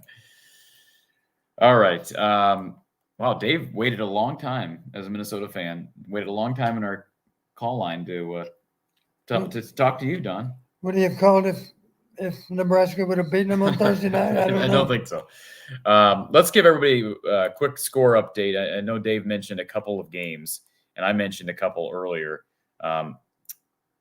First of all, let's skip down. So right now, Georgia leading Tennessee Martin 14-0. USC leading Nevada 21-7 into the first quarter there. Kansas State up early on Southeast Missouri State. Texas A&M and New Mexico just getting underway as well. Washington State, Colorado State getting underway.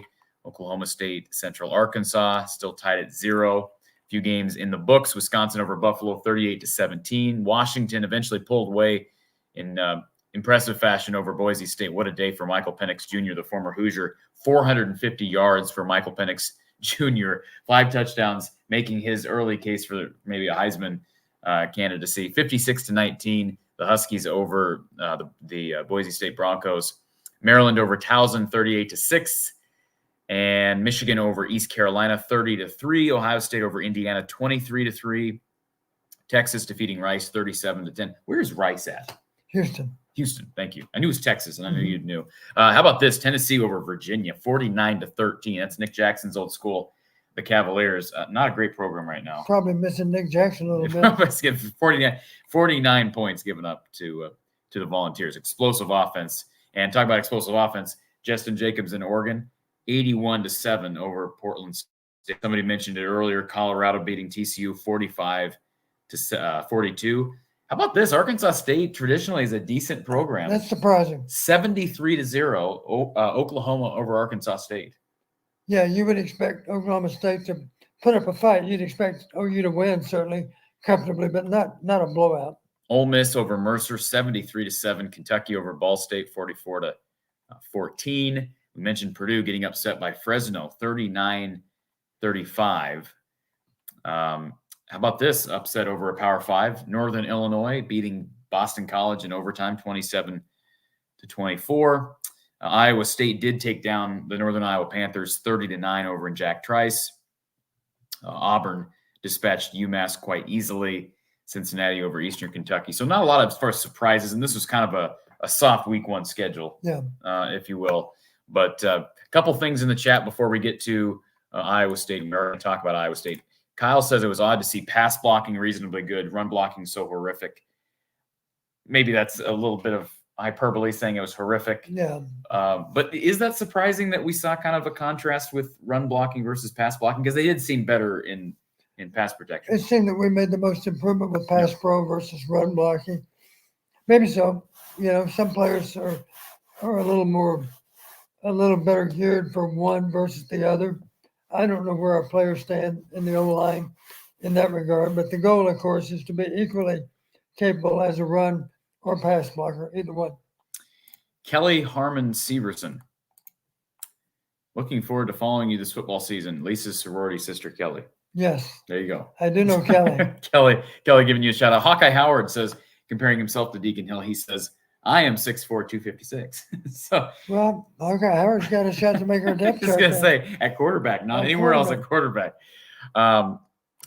Appreciate this from Grain. I hope I'm pronouncing your name correctly. Thanks to your relationship with Tom Kakert, I'll be a regular observer. Don has always been one of my favorites to listen to.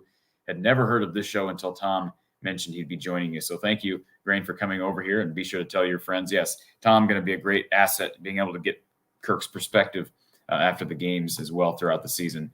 Larry says, why doesn't anybody question George Barnett? I had a 10-minute conversation with George Barnett, but you know, there's only so many things you can say to a guy who's been here just 2 years. And, you know, ultimately, Kirk Ferentz is an O-line guru. Brian Ferentz is a former offensive lineman. They've had a lot of cooks in the kitchen. This is not just fall on George Barnett, and they were not great before Barnett got here. Certainly, if this line does not pan out like Kirk expects it to, then his job should be in jeopardy, as should Brian's. I mean, that's just how this is how it works, right? Am I right about that? Yeah, the feedback we've both gotten feedback indicating George Barnett is the right guy for the job.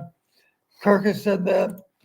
I've gotten feedback that pleased me simply to know George Barnett is the right kind of person to be coaching college football. By that I mean he understands that you build players up, you don't tear them down. You know, your great coaching can be defined this way. You can inspire players, at least this should be your goal, inspire players to play better than what they could imagine. Now, that's hard to do, but that's your goal as a coach. Every now and then you feel like you get that done, and it's a great feeling when you do. But that's your goal, and it all starts with being a positive role model for your players. You know, not being verbally abusive to them. Most players do not respond to that very well. So you build them up, you don't tear them down. I learned that from Hayden Fry. Kirk Ferentz also learned it from Hayden. That's the kind of guy that George Barnett is. He's going to coach them hard, but he's going to let them know that he's with them through thick and thin, being disrespectful toward them because that's not what they deserve. Jack, thank you for becoming a premium member here on the channel. If you want to do that, click the little join button next to the channel name here on YouTube. Thank you, Jack. And Hair Trigger 83 says that thinks the issues today are fixable. I think we've talked about that. Certainly some of them drops are fixable. Absolutely. And you know, the run game, there's certainly a lot of these things are fixable. Now, how quickly can you fix these things? And are they fixable in season, right? Game one is always a mystery. There's always surprises in game one, in part because you know for sure how the other team's going to play. But the beauty of game two is that we have video from today on Iowa State. So we're going to have an idea of how Iowa State plays as a result of today. They'll have a better idea of how we play as well. But that's what the challenge is during the week. It asks the coaching staff to accomplish more than Iowa State does. You know, that should be our goal this week, and I'm sure it is. Mark says it seems Logan Jones did good at center. How do you think he did? I think he did okay. It looks to me like the gun snaps were good. I didn't see many off target. I think Walker. So if he's had a problem in the past, it might be with a little bit of inaccuracy in the snaps. So I think he's well on his way to having an outstanding slumps last year. He's going to play better this year. You can bet on it. Tyson says Colorado had 70 new players and beat the number 17 team in the country doesn't mean anything. Again, difference in Power 5 versus First off, G5, but what makes you think that TCU was the 17th best team in the country? preseason rankings. Yeah, I mean, doesn't mean much. No. John says dynamic duo is back. Thank you, John. Impressed with Higgins and Eric All's blocking. Any update on Xavier? We talked about that earlier. Sounds like just cramping. He should be good to go, especially, well, it's going to be hot next week. So there's going to be a cramping risk next week as well. It's going to be a mid-afternoon start as well. So we'll see if the forecast changes. Brian says, we load the box on offense. Maybe try to spread teams out a little bit. They did go 14 personnel a couple of times. They're just so stacked at tight end. Is there a risk for falling for maybe trying to do too much because of the strength at tight end where you don't spread out enough and get the ball outside? Well, let's face it, extra tight ends typically relate to heavy formations. Not necessarily, but the tight ends that we have, Eric All is a logical guy to be flexed off at times, to be in a slot receiver position. But the tight ends in general are built to be attached to a tackle or in a wing position off of a tight end or off of a tackle. So nothing against heavy personnel, tight end personnel, but we also need to just really give a lot of thought to all the formations, how we can best utilize them. 10 personnel, of course, it's not hard for you, Corey, to pick 4 receivers that you'd like to see on the field all at once. Well, let's talk about what we can do with 10 personnel. It doesn't have to be necessarily a double slot formation. It can be a lot of 3-by-1, 3 receivers to the wide field, 1 receiver into the boundary. That can be a dilemma for teams as to how to defend that. So we just need to investigate all those formations, and we need to make a sound decision. These are the formations that are best suitable for what we're somewhat confident that Iowa State's going to do next weekend. And then we go from there. That's how you build a game plan, is to investigate all possible formations. They can be heavy on tight ends. They can be heavy on wide receivers. You should look at all of them. And that's why the games are a week apart, is they give you some time to get that stuff done. I saw some clever comments about the scoreboard. Hair Trigger says the scoreboard was just confused because we scored 2 early touchdowns. David says the scoreboard software is not designed to handle 14 points from the Iowa offense. Darth says if the water is brown, drink it down. If it's black, send it back. Okay. Wow. Penelope says, thoughts on Cade McNamara? We talked about him. Solid, right? I mean, he's dealing with an injury. I don't think he made a statement for Heisman. I saw somebody make a comment here in the chat about, thoughts on him for Heisman. Let's just focus on Cade being the best quarterback in the conference. Let's start there. Yeah, he was solid today. Infin says, I live in Dallas, couldn't agree more. Metroplex does not care about college football. Barbara says, at the last Iowa Ladies Football Academy, a group of women, picked up all the quarterbacks. Joe Labus, Alex Padilla, Spencer. Spencer was really heavy. I was only holding his foot. So, firsthand testimony there. Shane says, it seems like O-line just whiffs on blocking assignments. Is that the center not adjusting to the defensive alignment? Just asking. I don't think we had very many protection busts today. Maybe 1. I'm not sure. That's why you got to go back and look at the tape.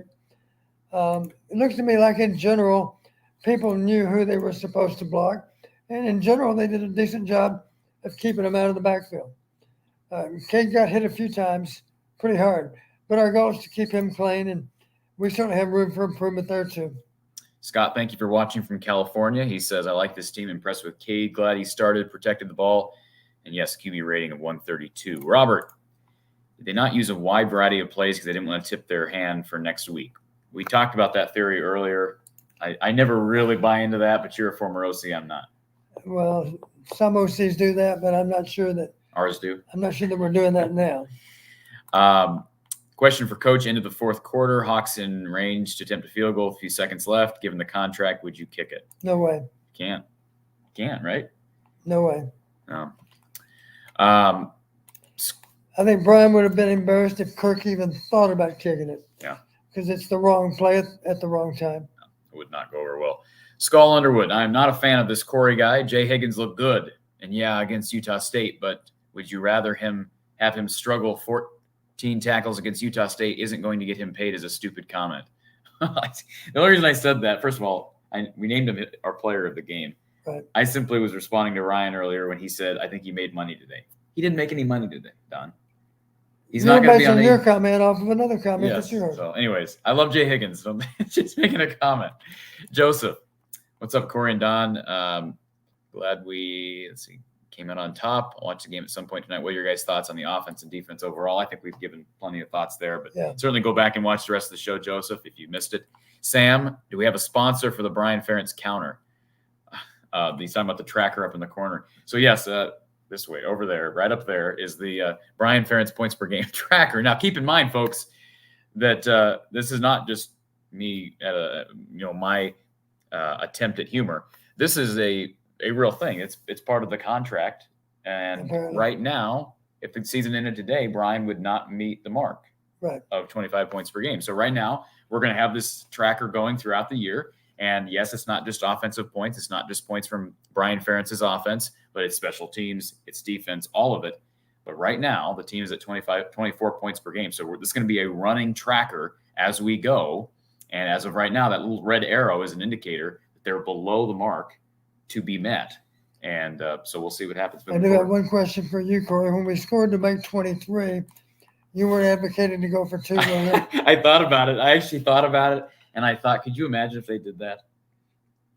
I mean, or fake a field goal.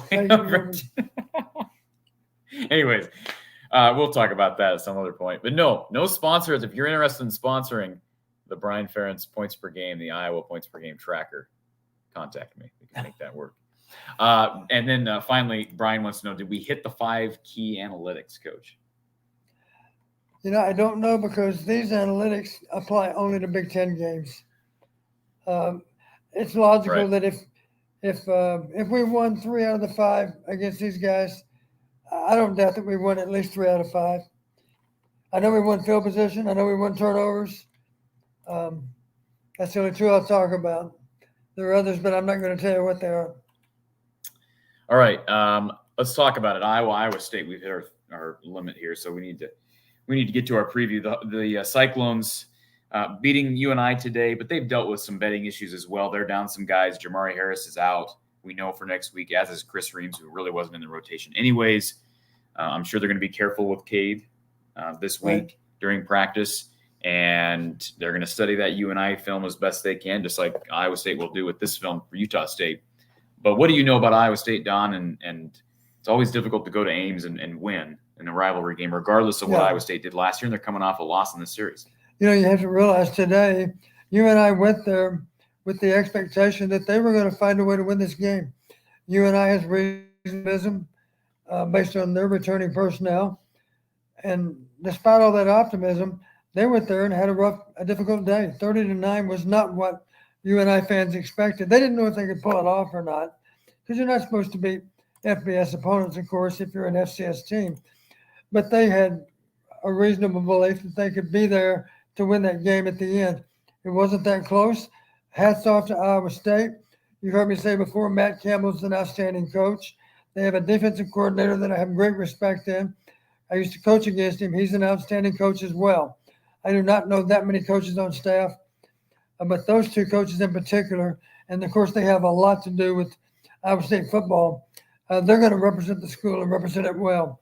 So the challenge is for our coaches to be sure we're ready for a buzzsaw next weekend, to be sure that we can accomplish improvement from game 1 to game 2, because that's going to be the goal for Iowa State to do the same thing. We have to improve. We have to be better with our run blocking, have to sustain blocks better as it relates to the run game. The backs have to do a better job of breaking tackles. John Haycock is the defensive coordinator I was thinking of course. But they have good coaches, and they want to win as badly as we do. Their fans want to win too. It'll be a tough environment for our players. We need to start fast and discourage some of those fans. If it's a warm day, maybe some of them will be so discouraged they'll decide to go somewhere else. That would be a lot to ask for, because I would imagine those Iowa State fans are going to be right there helping to support their team right to the bitter end. But we have had a good record against Iowa State. Kirk has has demonstrated that he's able to beat some teams with consistency. A couple that come to mind: Minnesota, Iowa State, Nebraska, to name three. We've had good success against those teams, and there's no guarantee that that'll continue. But you can bet that the coaches know what buttons to push, and we're all excited about what's going to happen next weekend because, as I always say, that's why people pay good money to watch. They don't know for sure what's going to happen, and we all have that same anticipation for the game. I can promise you this: the guys on both sides of the field are going to be giving their all, and it'll be a lot of emotion involved with the game, and that's what makes college football such a great game, is because there are only 12 opportunities in a regular season, and then after those 12 are done, if you're lucky, you have a 13th or even a 14th game. But if not, you got to wait another 9 months to find out what the feeling is when you're able to beat someone you're not supposed to beat. And make no mistake, Iowa State is going to look at this tape against Utah State and probably see some of the things that Utah State was able to do offensively, even though they didn't score a lot of points. They were able to break off some nice runs there in the second half. They got the ball out of the pocket quickly. And if I'm Iowa State, I'm paying attention to that specifically because they got a couple of young guys in J.J. Cole and Rocco Beck. Yeah, you want to neutralize our pass rush. Absolutely. And the defensive line is obviously deep. And so I would not be surprised to see some quick hitters. A couple notes on their staff. Deion Broomfield, their DB's coach, was the DB's coach at Western Illinois back in 2016. Well, did not know that. And so the connection there to your you're the winning. Aren't you like the winningest head coach in Western Illinois history or something like that? I don't know about that. I think I'm a couple of wins shy. And then Nate Shieldhouse, former Illinois quarterback, is the offensive coordinator now. He's been on the staff for a long time. This is his first year as the Iowa State offensive coordinator. So there's a Big Ten connection. He knows all about Kirk Ferentz's Iowa teams. And I believe his dad played at Iowa. Nate's dad? I believe so. Okay. Don't quote me, but I believe so. Okay, we'll have to look that up. But he was a really good quarterback at Illinois back in the 2010, 11, 12, somewhere in there. So we'll look forward to that next week. And again, Iowa State always seems to have something. They pull something out of their hat in the passing game. I think a few years back, double pass. They typically figure out a way to hit Iowa for a big play or two. And typically it's can you sustain it that game next week. It's going to be a bit of a revenge game from 2 years ago because remember, Iowa State had a lot of hype around that team when Iowa went to Ames last. Iowa came in there and made Brock Purdy and that offense look silly at times. I believe for Brock and then ended up getting pulled for Hunter Deckers. Deckers is not a part of this team this year with the betting stuff. And they're a young green group, but they're well coached. And like you said, John Heacock is going to bring it defensively and make things difficult on Iowa's run game again. Yeah. If Iowa runs the ball well against Iowa State, I'll be encouraged. If they can, eclipse the 150-yard mark, I'll be positive. Yeah. And we'll be pleasantly surprised because that's not a given that we're going to get that done. They're going to be trying to stop us. And of course we have to clean up our mistakes too. And we're going to do that. And it'll be a lot of fun to watch it all unfold next Saturday. Absolutely. Folks, thank you for being here the last few hours. I want to give one final shout out to Iowa Smokehouse. They are with us for a whole nother season. Be sure to send folks, if you have not done so, Iowa Smokehouse down in Albia. Check out their awesome products, and including their steak bites, their beef jerky, their awesome products. Again, use the code Hawkeyes at iowasmokehouse.com. Let's get rid of that banner. Make sure we can see this wonderful graphic here, and again, pair it with your favorite beers or your favorite bourbons, whatever the case may be. Perfect for game day, whether we're talking about a flavorful meat stick or maybe even steak bites, salsas, barbecue sauces. Tasting is believing with Iowa Smokehouse. Check out what they have to offer at iowasmokehouse.com. And again, use that code Hawkeyes for 15% off your total order. And again, as you support our sponsors, you're supporting the work being done here from the Hawkeye of the Storm. Not just the post-game shows, but content throughout the week and live call-in shows throughout the week, podcasts, interviews with recruits. We've got a lot of stuff coming. And so, again, thank you to Iowa Smokehouse. And, Don, thank you for opening up your home and for doing this show again. This is going to be another long year in a sense because we do these long post-game shows, but I wouldn't trade it for anything. Thank you for doing this, and we'll look forward to hopefully a Cyhawk victory next year and a 2-0 start. That sounds great. All right, folks. For Coach John Patterson, I'm Corey Braddock from the Hawkeye of the Storm. Have a great night. We'll talk to you next week.